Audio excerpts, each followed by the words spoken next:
হে নবীন, তোমাদের আগমনে মুখরিত হোক ডিউডিমার্স প্রাঙ্গণ। সুপ্রিয় শিক্ষার্থী বন্ধুরা, এইচএসসি 2025 ব্যাচের শিক্ষার্থীদের জন্য ডিউডিমার্স কর্তৃপক্ষ কর্তৃক আয়োজিত নিয়মিত ফ্রি ক্লাসের ধারাবাহিকতায় আজকে বাংলা ক্লাস অনুষ্ঠিত হতে যাচ্ছে। তোমরা যারা এসএসসি কিছুদিন আগে পাশ করে কলেজে ভর্তি হচ্ছ অথবা কলেজে ভর্তির জন্য অপেক্ষা করতেছ, তাদের জন্য আমাদের ডিউডিমার্স নিয়মিতভাবে ফ্রি ক্লাসের আয়োজন করছে। আমাদের এই ক্লাসের উদ্দেশ্য হলো তোমরা কলেজে যেতে যেতে যেন প্রত্যেকটা বিষয়ের একটি পুঙ্খানুপুঙ্খ ধারণা পেতে পারো এবং প্রত্যেকটা গদ্য এবং কি পদ্য এবং কি প্রত্যেকটি সাবজেক্টের সকল কিছুতে যেন তোমার কি থাকে, একটি বেসিক ধারণা থাকে। তো আজকে তোমাদের সাথে এই ক্লাসে আমি আছি আলামিন মুহিত, বাংলা বিভাগ, ঢাকা বিশ্ববিদ্যালয় থেকে। ডিউডিমার্সের এই পেজে তোমরা যারা ক্লাসটি করতেছো তাহলে নিজের সাথে সাথে যেন অন্যান্য যে বন্ধু বান্ধব আছে তাদেরও ক্লাসটি করার সুযোগ দিয়ে দাও। এতে করে তোমার সাথে সাথে তোমার বন্ধুরাও ক্লাসটি করার সুযোগ পাবে। ক্লাসটি একটু শেয়ার করে দাও। ক্লাসটি শেয়ার করলে তোমার সাথে সাথে তোমার বন্ধু বান্ধব যারা আছে তারাও ক্লাসটি করার সুযোগ পাবে। আচ্ছা, আমরা প্রথমেই দেখি তোমাদের এইটা হচ্ছে বাংলা বই সাহিত্য পাঠ। তোমাদের জানার জন্য বলি, ইন্টারমিডিয়েটে 2 বছরের ভিতরে প্রথম যে বর্ষটা আছে, যেটাকে আমরা ইন্টার ফার্স্ট ইয়ার বা এইচএসসি প্রথম বর্ষ বলি, তাহলে এই প্রথম বর্ষ যাদের আছে তাদের বাংলা প্রথম পত্র। এই বাংলা প্রথম পত্রে তোমার গদ্য আছে আর একটা পদ্য আছে। তোমরা অবশ্যই জানো তোমাদের এইচএসসি 2025 যারা আছো তারা সম্পূর্ণ সিলেবাসে পরীক্ষাটা হবে। আর আমরা ডিউডিমার্স কর্তৃপক্ষ আমরা যে ক্লাস আয়োজন করছি, তো সেই ক্লাসের যে প্যাটার্নটা আছে সেই প্যাটার্নটা নিয়ে তোমাদের সাথে একটু আলোচনা করি। ক্লাসের যে প্যাটার্নটা, এই প্যাটার্ন হলো আমরা বাংলা বিষয়ে যখন ক্লাস নিব, এই ক্লাসটা আমরা কিভাবে সাজাইছি, এই ক্লাসটা গিয়ে কি আমরা সাজাইছি এইভাবে যে প্রথমে আমরা কি করব, একটি পদ্য অথবা একটি গদ্য।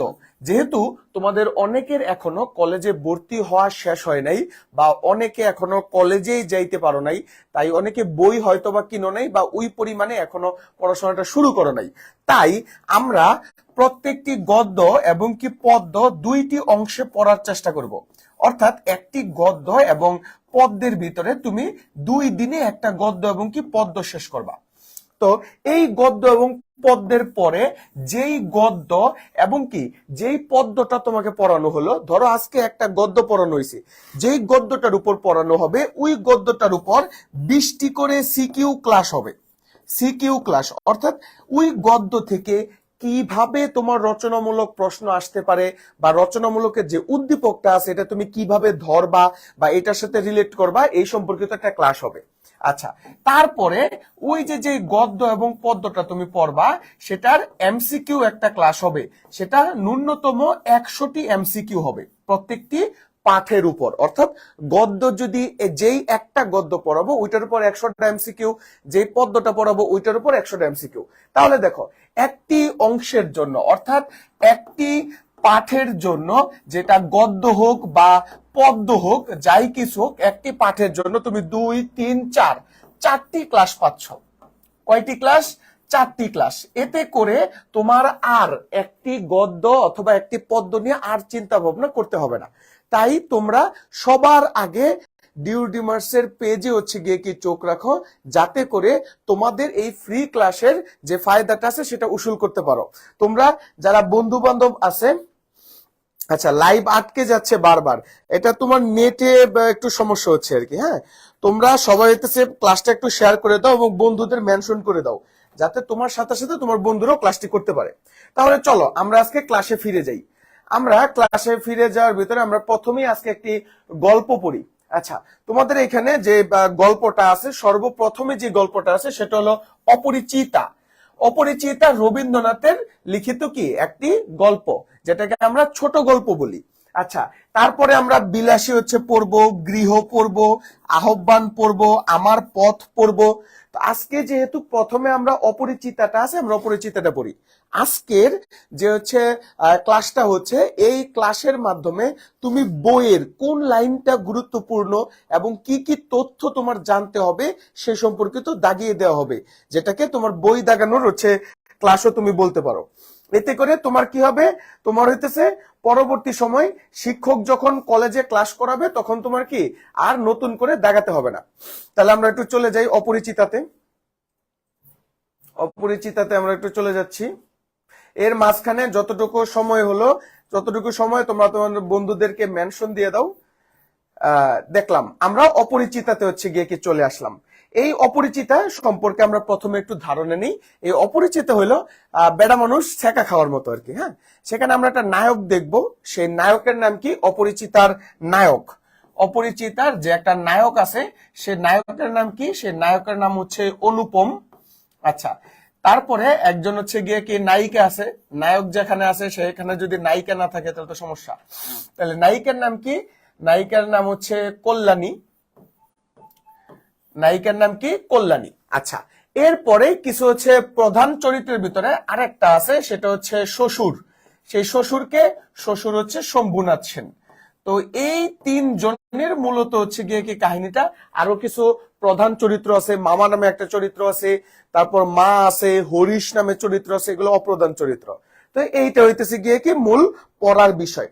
আচ্ছা, তারপরে আপনারা যারা হচ্ছে এখনো ক্লাসটা শেয়ার করেনি তারা হচ্ছে একটু ক্লাসটা শেয়ার করবেন প্লিজ, আর বন্ধুদের মেনশন করে দিবেন। একা একা ক্লাসটি করবেন না, এতে করে দু জাহানের ফায়দা হবে না, শুধুমাত্র এক জাহানের ফায়দা হবে।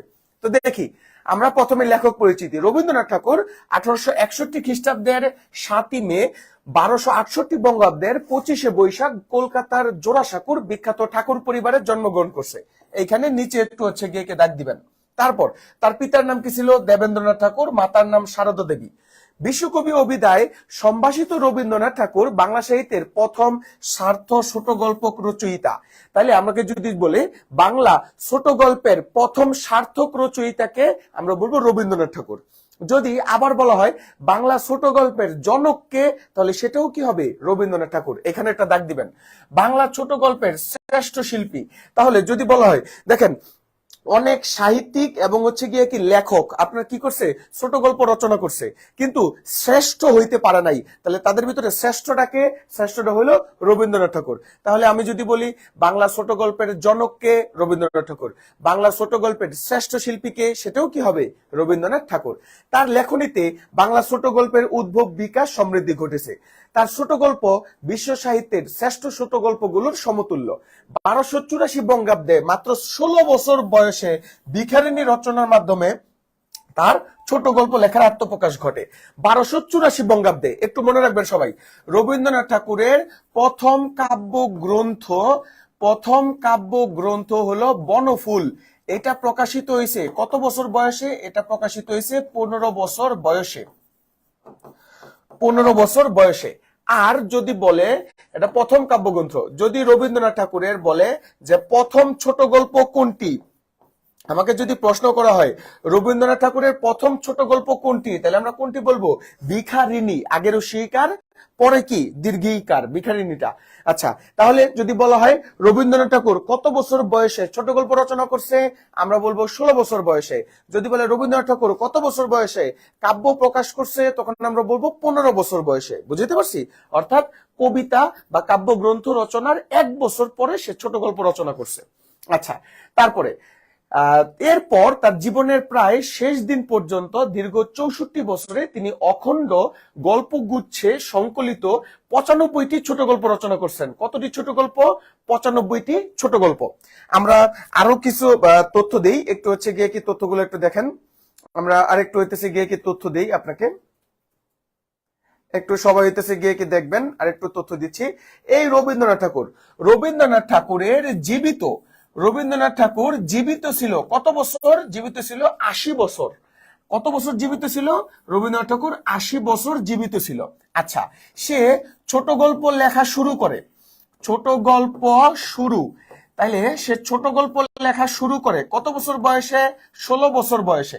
তাহলে সে কত বছর ছোট গল্প লিখছে? 64 বছর সে ছোট গল্প লিখছে। ছোট গল্প লেখে। ছোট গল্প কি করে? ছোট গল্প হইতেছে লেখে। তাহলে সে কতটি ছোট গল্প লিখছে কত বছর বয়স পর্যন্ত? 64 বছর বয়সে। আচ্ছা, সে কত 90টি ছোট গল্প লিখছে? তার ছোট গল্পের সংখ্যা, ছোট গল্পের সংখ্যা, তাহলে রবীন্দ্রনাথ ঠাকুরের ছোট গল্পের সংখ্যা কতটি? 95টি। কতটি?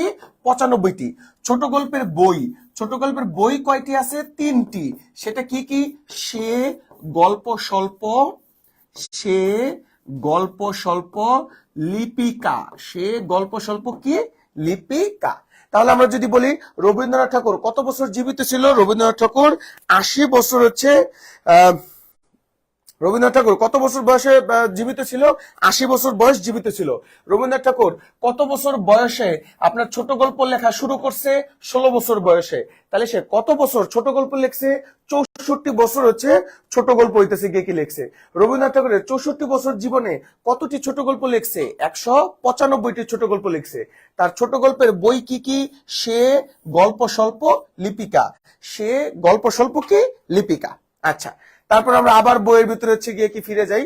আবার বইয়ের ভিতরে আমরা হইতেছে গিয়ে কি দেখি সবাই। আবার বইয়ের ভিতরে হচ্ছে গিয়ে কি ফিরে যাই। এখানে কি কি বলছে এটা আমরা দাগ দিলাম। তারপরে তারপরে এটা হচ্ছে গিয়ে কি দাগ দিবেন? এটা হচ্ছে দাগ দিবেন রবীন্দ্রনাথ ঠাকুরের সর্বশেষ ছোট গল্পের নাম কি? মুসলমানের গল্প। তাহলে আমরা জানি রবীন্দ্রনাথ ঠাকুরের সর্বপ্রথম ছোট গল্পের নাম কি? প্রথম ছোট গল্প হচ্ছে ভিখারিণী। প্রথম ছোট গল্প কোনটি? প্রথম ছোট গল্প ভিখারিণী। আর রবীন্দ্রনাথ ঠাকুরের সর্বশেষ ছোট গল্পের নাম কি? সর্বশেষ ছোট গল্পের নাম হচ্ছে মুসলমানের গল্প। আচ্ছা, পারিবারিক জমিদারি তদারকি সূত্রে কুষ্টিয়ার শিলাইদহে বসবাসকালে রবীন্দ্রনাথ ঠাকুরের ছোট গল্প লেখার স্বর্ণযুগ। তাহলে বিগত সালে ঢাকা বিশ্ববিদ্যালয়ে ভর্তি পরীক্ষা এবং বোর্ড পরীক্ষায় আমরা হচ্ছে গিয়ে কি দেখছি একটা প্রশ্ন আসছে। কি প্রশ্ন? যে রবীন্দ্রনাথ ঠাকুর বাংলাদেশের কোন জেলায় আসেন? কোন জেলায় আসেন? তাহলে আমরা বলবো রবীন্দ্রনাথ ঠাকুর বাংলাদেশের কোন জেলায় আসছে? কুষ্টিয়ায়। কুষ্টিয়ার কোন জায়গায় আসছে? শিলাইদহেতে আসছে। আচ্ছা, সোনার তরী কাব্যের শ্রেষ্ঠ কবিতাগুলো তিনি একই সময় রচনা করেন। তাহলে আমি কি যদি বলি সোনার তরী যে কাব্য আছে আমরা জানি কিনা সোনার তরী আমাদের হচ্ছে গিয়ে কি কবিতা হিসেবে পাঠ্যও আছে। আমরা এখন অনেক পরিমাণে হইতেছে স্টুডেন্ট আমরা ক্লাস করতেছি, আমরা ক্লাসটা একটু শেয়ার করে দিই অথবা ক্লাসটা আমরা একটু মেনশন করে দেই যাতে করে নিজের সাথে সাথে আমাদের যে বন্ধু বান্ধব আছে তারাও ক্লাসটি করতে পারে। আচ্ছা, তাহলে সোনার তরী কাব্যের শ্রেষ্ঠ হচ্ছে গিয়ে কি কবিতাগুলো কোন জায়গায় বৈশা লিখছে? সে কুষ্টিয়ার শিলাইদহে হচ্ছে গিয়ে কি বৈশা লিখছে। তবে প্রকৃতির পটে জীবনকে স্থাপন করে জীবনের গতিময় বিশ্বজনীন প্রকাশী রবীন্দ্রনাথের শ্রেষ্ঠ সম্পদ। কবি তবে 20 শতকে রচিত গল্পে প্রকৃতি এবং গতিময়তার সাথে বাস্তবতা প্রাধান্য পেয়েছে। তাহলে একটু মনে রাখবেন রবীন্দ্রনাথ ঠাকুর জীবনের প্রথমে কি করছে? প্রকৃতির সাথে জীবনকে মিলাইছে। কিন্তু জীবনের শেষ পর্যায়ে মানে মৃত্যু যখন ঘনিয়ে আসছে তখন রবীন্দ্রনাথ ঠাকুর কোন হিসেবে হইতেছে গিয়ে কি লিখছে? বাস্তবতা, মানে তার সকল প্রকার গল্পে সে বাস্তবতা ফুটিয়ে তুলছে। গল্পকার হিসেবে তিনি যেমন বরেণ্য, ঔপন্যাসিক হিসেবেও বাংলা সাহিত্যে তার স্থান সুনির্দিষ্ট। তার রচিত উপন্যাসগুলো চোখের বালি, গোরা, চতুরঙ্গ, ঘোরে বাইরে, শেষের কবিতা, যোগাযোগ। এইটা একটু সবাই দাগ দিয়ে রাখবেন, এটা সবাই দাগ দিয়ে রাখবেন। শেষের কবিতা, আপনাকে প্রশ্ন করবে শেষের কবিতা কোন জাতীয় রচনা? আপনার কাছে মনে হইতে পারে যেহেতু এটা কবিতা তার মানে এটা বুঝি কবিতা না, এটা আসলে কবিতা না। তাহলে শেষের কবিতা এটা কি? এটা হলো একটা উপন্যাস। শেষের কবিতা এটা কি? শেষের কবিতা এটা হলো একটা উপন্যাস। আচ্ছা, তারপর বিশেষভাবে উল্লেখযোগ্য নাটক হলো রাজা, অচলায়তন, ডাকঘর, মুক্তধারা, রক্ত করবী। আচ্ছা, রবীন্দ্রনাথ ঠাকুর হইতেছে এই হচ্ছে গিয়ে জীবন তার 1941 সালে সে কি করছে? মারা গেছে। এতটুকু আমরা সবাই হইতেছে কবি পরিচিতিটা আমরা দাগাবো। এখন আমরা শুরু করতেছি আমাদের পাঠ। দেখি পাঠের ভিতরে কি বলছে। বলছে আজ আমার বয়স 27। তাহলে আমাকে যদি বলে অপরিচিতা গল্পে এই যে লেখাটা আছে এটা কিন্তু নায়ক নিজে বলতেছে, মানে অনুপম নিজে বলতেছে। তাহলে যদি বলে অপরিচিতা গল্পে নায়কের বর্তমান বয়স কত, বলবো আমরা বলবো হচ্ছে গিয়ে 27। তারপর বলছে এই জীবনটা না দৈর্ঘ্যের হিসাবে বড় না গুণের হিসাবে, অর্থাৎ 27 বছরের এই জীবনটা তুমি নায়কে বুড়া বলতে পারবা, নায়কে যুবক বলতে পারবা না, হইতেছে কিছু, বুঝতে পারছেন? এরকম এরকম ভাবে হইতেছে গেতে, তাই 27 বছরের জীবনটা দৈর্ঘ্যের হিসেবে বড় না, গুণের হিসেবে বড় না। বলছে তবু ইহার একটি বিশেষ মূল্য আছে, ইহা হইল সেই ফুলের মতো যাহার উপর ভ্রমর আসিয়া বসিয়াছিল, এবং সেই পদক্ষেপের ইতিহাস তাহার জীবনের মাঝখানে ফুলের ফলের গুটির মতো ধরিয়া আছে। আচ্ছা, তাহলে বলছে একটু দেখেন সবাই, বলছে এই 27 বছরের বয়স হলো একটা ফুলের মতো যাহার উপর ভ্রমর এসে বসিয়েছিল। ভ্রমর হচ্ছে প্রেমের প্রতীক। তাহলে এই 27 বছর বয়সে এরকম কোন একটা ঘটনা ঘটছে যেটা কিনা ভ্রমর আসছিল, কিন্তু সেই পদক্ষেপটা কি করছে, মানে ভ্রমরের যে পায়ের আঘাতটা সেটা কি করছে, ইতিহাস রচনা করছে। মানে এটা আমি ফুল বলে দেই, অনুপম কি করছে, বিয়ে করতে গেছে, হ্যাঁ, কিন্তু কল্যাণীর যে বাপ অর্থাৎ নায়িকার যে বাপ আছে সে তারে বিয়ে দেয়নি। তাহলে আপনারা চিন্তা করেন কতটুকু এটা লজ্জার। তো অনুপম কি করছে, লজ্জা খেয়ে আসছে আর কি। তো এইটা নিয়ে হইতেছে রচনা। আচ্ছা, তারপর বলছে ছোটকে যাহার, আচ্ছা বলছে সেই ইতিহাসটুকু আকারে ছোট, তাহাকে ছোট করিয়া লিখিব। ছোটকে যাহারা সামান্য করিয়া ভুল করেন না, তাহারা ইয়ার রস বুঝিবেন। এই লাইনটা সবাই একটু দাগ দিবেন, এই লাইনটা, ছোটকে যাহারা সামান্য করিয়া ভুল করেন না, তাহারাই ইহার রস বুঝিবেন। ঢাকা বিশ্ববিদ্যালয়ে অনেকবার এটা প্রশ্নটা আসছে যে কি এই লাইনটা উঠাই দিছে, বলছে এই লাইনটা তোমার পঠিত কোন গল্পের সাথে মিলে, বুঝাইতে পারছেন, তাই এটা একটু উঠাই দিবেন। আচ্ছা, বলছে কলেজে যতগুলো পরীক্ষা পাশ করিবার সব আমি চুকে এসি। ছেলেবেলা আমার সুন্দর চেহারা লইয়া পণ্ডিত মশাই আমাকে শিমুল ফুল ও মাকার ফলের সহিত তুলনা করিয়া বিদ্রুপ করিবার সুযোগ পাইয়াছেন। তাহলে এটা হইতেছে গিয়ে কি আপনার কি করবে, মানে দাগ দিয়ে রাখেন। তাহলে ছোট কালে অনুপম বা নায়কের চেহারাকে কিসের সাথে তুলনা করছে, শিমুল ফুলের সাথে। আর তার যে মেধা আছে সেই মেধাকে কি তুলনা করছে, মাকাল ফলের মতো। অর্থাৎ অনুপমের চেহারা খুবই সুন্দর ছিল, বুঝতে পারছেন, কিন্তু আসলে সে কি করতো না, পড়ালেখা পারতো না। তাই পণ্ডিত মশাই বলতো যে তোর চেহারা তো শিমুল ফুলের মতো, কিন্তু আসলে তো মাকাল ফল। যেমন মাকাল ফল উপরে সুন্দর লাগে, ভিতরে হইতেছে গিয়ে কি কিচ্ছু ভালো না, এরকম আর কি। আচ্ছা, ইহাতে তখন বড় লজ্জা পাইতাম, কিন্তু বয়স হইয়া এই কথা ভাবিয়াছি, যদি জন্মান্তর থাকে তবে আমার মুখের স্বরূপ আর পণ্ডিত মশাইয়ের বিদ্রুপ আবার যেন অমূল্য করিয়া প্রকাশ পায়। এটা একটা হুমকি, বুঝতে পারছো। এটা হচ্ছে বলছে জন্মান্তর, অর্থাৎ সনাতন ধর্মাবলম্বীরা মনে করে যে মৃত্যুর পর তারা কি করবে, আবার পুনর্জন্ম নিবে। সারারে হুমকি দিছে আর কি, যদি জন্মান্তর থাকে অর্থাৎ আবার যদি হচ্ছে গিয়ে কি আমি কি হই, জন্মগ্রহণ করি, তাহলে কি করব, হ্যাঁ শিক্ষক হিসেবে জন্মগ্রহণ করে শিক্ষকরে কি করব, অপমান করব। মানে তো একটু চিন্তা করো, এই জন্মে যে তোমার হচ্ছে গিয়ে কি শেখা দিছে, তোমার যদি হচ্ছে গিয়ে কি মনে হয় যে আমি আগামী জন্মে ওই মেয়ের হইতেছে গিয়ে কি জামাই হিসেবে আসতে চাই এবং ওরে বিয়ে করে আন্দাগন্দা থাবড়াইতে চাই, বুঝতে পারছো। এটা যে একটা হুমকি দিছে, একটা হচ্ছে গিয়ে কি হুমকি মতো আর কি। বলছে আমার পিতা এককালে কি ছিলেন, গরিব ছিলেন। তাইলে আমাদের যে নায়ক আছে সে নায়কের, আচ্ছা চুকায় আছে মানে কি, চুকায় আছে মানে শেষ করছি। কিছুদিন পূর্বে আমি কলেজের যত পরীক্ষা অর্থাৎ অনার্স মাস্টার্স, আমরা কিছুক্ষণ পরে যে দেখবো যে অনুপম MA পাশ করছে আর কি, বুঝতে পারছো। তাহলে অনুপমের পিতা একসময় কি ছিলেন, আপনার গরিব ছিলেন। ওকালতি করিয়া সে প্রচুর অর্থ কামাইছে, ভোগ করিবার নিমেষ মাত্র পান নাই। তাহলে ওকালতি, অনুপমের বাবার পেশা কি ছিল, ওকালতি। অনুপমের বাবার পেশা কি ছিল, ওকালতি ছিল। বলছে প্রচুর রোজগার করিয়াছেন, মানে জীবনে এত রোজগারের পিছনে সে দৌড়াইছে, এই যে কামাই করছে টাকাটা সেটা খাওয়ার মতো সে অবসর পায় নাই। মানে এরকম হয় না, একজন মানুষ তোমার পড়তে পড়তে হইতেছে মইরা যায়, বা একজন মানুষ টাকার পিছনে ছুটতে ছুটতে মইরা যায়। তো এক সময় টাকার গোডাউন পড়ে থাকে, কিন্তু আসলে সেটা ভোগ করার মতো মানুষ পায় না। তো অনুপমের বাপে ছিল এরকম। মৃত্যুতে তিনি হাঁপ ছেড়ে বাঁচিলেন এবং সেই তার প্রথম অবসর, অর্থাৎ মৃত্যুর সময়। আচ্ছা, শিমুল ফুল আর মাকাল ফল আবার বুঝান। আচ্ছা, শিমুল ফুল মানে হইতেছে অনুপমের চেহারাটা শিমুল ফুলের মতো কি ছিল, সুন্দর ছিল। তাহলে আপনি একটু দেখেন, আমি অনেক পোস্টপাস নিয়ে হচ্ছে গিয়ে আসছি, মানে ব্লেজার টেজার পইরা, কিন্তু আসলে আমি পড়ালেখাও পারি না, আমার এত টাকা পয়সাও নেই। তাহলে আপনি এটা কি বুঝবেন যে এটা হচ্ছে ফাও বুলি। তো ঠিক একই রকম ভাবে অনুপম শিমুল ফুলের মতো সুন্দর ছিল, কিন্তু মাকাল ফলের মতো হইতেছে গিয়ে কি খারাপ, মানে তার মেধা খারাপ ছিল। আমার কাছে তো বই নাই, মার্ক কেমনে দিব। আপনার অবশ্যই বইটা কিনা উচিত, কারণ যারা এখনো বই কিনো নাই আমি তাদের জন্য বলি, HSC তোমরা যেটা 2 বছর ভাবতেছো ভাই, সেটা 2 বছর না। HSC ফার্স্ট ইয়ার 8 মাস এবং সেকেন্ড ইয়ার 6 মাস, এই 14 মাস তুমি সময় পাবা। এই 14 মাসের ভিতরে তোমার অর্ধবার্ষিক পরীক্ষা দিতে হবে, টিউটোরিয়াল পরীক্ষা দিতে হবে, বার্ষিক পরীক্ষা দিতে হবে, টেস্ট দিতে হবে, প্রি টেস্ট দিতে হবে। এই 16 মাসে তুমি কমসে কম এই 14 মাসে তুমি কমসে কম 42টা পরীক্ষা দিবা। বুঝতে পারছো? তাই এখনো যারা বই কিনো নাই, আমি অসংখ্য হইতেছে গিয়ে কি অনুরোধ করব তারা বইগুলো কিনে নাও। সাবরিনা সারা, অসংখ্য ধন্যবাদ তোমাকে, অসংখ্য ধন্যবাদ। ডিউডিমার্সের পক্ষ থেকে তোমার কাছে কৃতজ্ঞ। তোমার যে যদি কোনো জুনিয়র থাকে আমাদের ডিউডিমার্স হচ্ছে রেফার করে দিও। আচ্ছা, তারপর বলছে মৃত্যুতে সার পশম অভিসর, বলছে তখন আমার বয়স অল্প। তাহলে একটু সবাই একটু দাগ দিয়ে রাখবেন যে যখন অনুপমের বাবা মারা যায়, যখন অনুপমের বাবা কি করে মারা যায়, তখন অনুপমের বয়স কত ছিল? অল্প। মার হাতেই আমি মানুষ, মা গরিব ঘরের মেয়ে, তাই আমরা যে ধনী একথা তিনিও বলেন না, আমাকেও কি দেন না, ভুলতে দেন না। বুঝতে পারছেন? আচ্ছা, তাহলে কি হইলো যে মা এক সময় কি ছিল, গরিব ঘরের হচ্ছে গিয়ে কি মেয়ে ছিল, তাই সে সবসময় কি করতো, টাকা খরচ করতো, অর্থাৎ ধনী হওয়ার বড় লোকই দেখাইতো।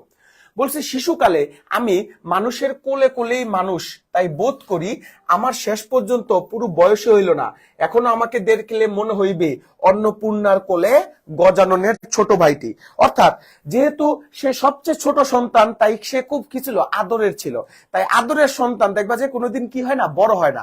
বলছে ছোটকালে আমি মায়ের কোলে কোলে মানুষ, অর্থাৎ অনেক আদরে আমি কি হয়েছি, বড় হয়েছি, তাই এখনো দেখতে মনে হইবে অন্নপূর্ণা। অন্নপূর্ণা মানে কি? অন্নপূর্ণা হচ্ছে দেবী দুর্গা। অন্নপূর্ণা কে? অন্নপূর্ণা হচ্ছে দেবী দুর্গা। তাহলে অন্নপূর্ণার কোলে গজাননের ছোট ভাইটি, যেন আমি এখনো মানে কি দেবতার কোলে ঘুমন্ত একটি কি শিশু, নিষ্পাপ শিশু। বুঝতে পারছো? এরকম সে হচ্ছে গিয়ে কি মনে করতেছে নিজেকে। আচ্ছা, তারপর আমরা একটু আগাই। আচ্ছা, এবার হচ্ছে এইখানে সবাই এই বেটার একটু দাগ দিবেন, এই যে মামা, এই বেটার নিচে একটু দাগ দিবেন। এই বেটা দেখবেন জীবনে কত ক্ষতি করছে অনুপমের জীবনে। বুঝতে পারছেন? আচ্ছা, তারপরে হইতেছে গিয়ে কি আপনি দেখবেন যে মা অনুপমের আসল অভিভাবক কে? অনুপমের আসল অভিভাবক হলো তার মামা। বলছে মামা আমার চেয়ে বছর 6 বড়, অর্থাৎ অনুপমের বয়স আর অনুপমের মামার বয়সের ভিতরে কয় বছরের পার্থক্য? 6 বছরের পার্থক্য। অনুপমের মামা হইলো অনুপমের চেয়ে 6 বছরের বড়। কিন্তু ফলগুর বালির মতো তিনি আমাদের সমস্ত সংসারটাকে নিজের মতো শুষিয়া লয়েছেন। ফলগুর বালি, ফলগু হচ্ছে ভারতের একটা নদীর নাম, যেই নদীর উপরে বালু থাকে আর নিচে কি থাকে? পানি থাকে। তাই বলছে বালি যেমন পানিকে কি আপনার আগলায় রাখে, যেমন নিচ দিয়ে পানি প্রবাহিত হচ্ছে, উপরে বালু। বুঝতে পারছেন? তাহলে বালু কি করতেছে? পানিকে আগলায় রাখছে। তো ঠিক একই রকম অনুপমের মামাও অনুপমদের সমস্ত প্রকার সংসারটাকে আগলায় রাখছে। আচ্ছা, তাহাকে না খুঁড়িয়া এখানকার এক গুন্ডুস রস পাইবার হচ্ছে গিয়ে কি জোনাই। অর্থাৎ অনুপমের পরিবার নিয়ে কেউ যদি কোনো কিছু করতে চায়, তাহলে আগে মামাকে ভেদ করতে হয়, অর্থাৎ মামায় প্রশ্নের উত্তর দিয়ে তারপর অনুপমের পরিবারে ঢুকতে হয়। বুঝতে পারছেন? আচ্ছা, তারপরে একটু হচ্ছে গিয়ে কি দেখবেন, বলছে এই কারণে কোনো কিছুর জন্য আমাকে কোনো ভাবনা ভাবিতে হয় না। কন্যার পিতা মাত্রই স্বীকার করিবেন আমি একজন কি পাত্র? সৎ পাত্র। অর্থাৎ কন্যার পিতা মাত্রই স্বীকার করিবেন অনুপম একজন নিতান্তই কি পাত্র? সৎ পাত্র। তামাকটুকু পর্যন্ত খায় না। অর্থাৎ অনুপম কি খাইতো না? বিড়ি, সিগারেট এগুলা খাইতো না আর কি। মানে তখন তো টিকটক আবিষ্কার হয় নাই। এখন তো টিকটক আবিষ্কার করার জন্য মানে আবিষ্কার করার ফলে অনেকে হইতেছে গিয়ে কি স্মোকিং করে আপনার ভিডিও বানায় আর কি। হ্যাঁ, তো অনুপম হচ্ছে গিয়ে কি করতো? তামাক পর্যন্ত খাইতো না। তাইলে কি করতে হবে? কন্যার পিতার কাছে, অর্থাৎ মেয়ের যারা এখন হইতেছে গিয়ে কি গার্লফ্রেন্ড আছে, তাই গার্লফ্রেন্ডের কাছে যে বলতে হবে কি যে আমি তামাকটুকু পর্যন্ত খাই না, তোমার বাপকে বলো আমার সাথে বিয়ে করাই দিতে। বুঝতে পারছো? সুতরাং বিড়ি খাইলে কিন্তু সৎপাত্র হওয়া যায় না। তাই ভালো মানুষ হওয়ার কোনো ঝঞ্ঝাট নাই, আমি নিতান্তই একজন ভালো মানুষ। মাতার আদেশ মানিয়া চলার ক্ষমতা আমার আছে, বস্তুত না মানিবার ক্ষমতা আমার নাই। তাহলে অনুপম দেখছো, অনুপম সবসময় কি মায়ের আদেশ পালন করে। তাই সৎপাত্র হইতে গেলে তামাক খাওয়া যাবে না, মায়ের আদেশ পালন করতে হবে। তুমি চিন্তা করে দেখো, তুমি যদি তামাক খাও এবং মায়ের আদেশ পালন না করো, তাহলে কিন্তু তুমি সৎপাত্র নও নয়। বুঝতে পারছো? আচ্ছা, অন্তঃপুরের শাসনে চলিবার মতো করিয়া আমি প্রস্তুত হইয়াছি। যদি কোনো মেয়ে কন্যা স্বয়ংবরা হন, তবে এই সুলক্ষণটি স্মরণ রাখিবেন। স্বয়ংবরা মানে কি? স্বয়ংবরা মানে হইতেছে গিয়ে কি যে মেয়ে নিজের জামাই নিজে সিলেক্ট করে। বুঝতে পারছো? তাহলে অন্তঃপুরের শাসনে চলিবার অধিকার, অন্তঃপুরের শাসনে চলিবার অধিকার মানে কি, যে বউয়ের কথায় চলাবার অধিকার আর কি, বুঝতে পারছো? তো অনুপম কি করছে, ছোটকালে মায়ের কথায় চলছে, মা যেখানে বলছে, আমরা যেটাকে বলি ড্যাডি মাম্মি সন, বুঝতে পারছো? হ্যাঁ, এই যে এখনো যাদের হইতেছে বয়স হয় নাই, কলেজে উঠছে আর বলবে হায় আল্লাহ এই কাজটা করবো না, আম্মু তো মারবে, এই ড্যাডি মাম্মির সন আর কি। তো অনুপম ছোটকালে ড্যাডি মাম্মির সন ছিল, অর্থাৎ বাপ মার কথা সে শুনতো, এবং বড় হইলে সে কার কথা শুনবে, বউয়ের কথা শুনবে। আর মেয়েরা তো চাই এরকম জামাই, যে এই জামাই আমাকে কি করবে, উঠবোস করবে আমার কথায়। তাহলে অনুপম ছিল কি এইরকম মেয়ে, আর মেয়েরা তো এটাই চায়। অনেক বড় বড় ঘর থেকে আমার সম্বন্ধ আসিয়াছিল, কিন্তু মামা যিনি আমার ভাগ্য দেবতার প্রধান এজেন্ট।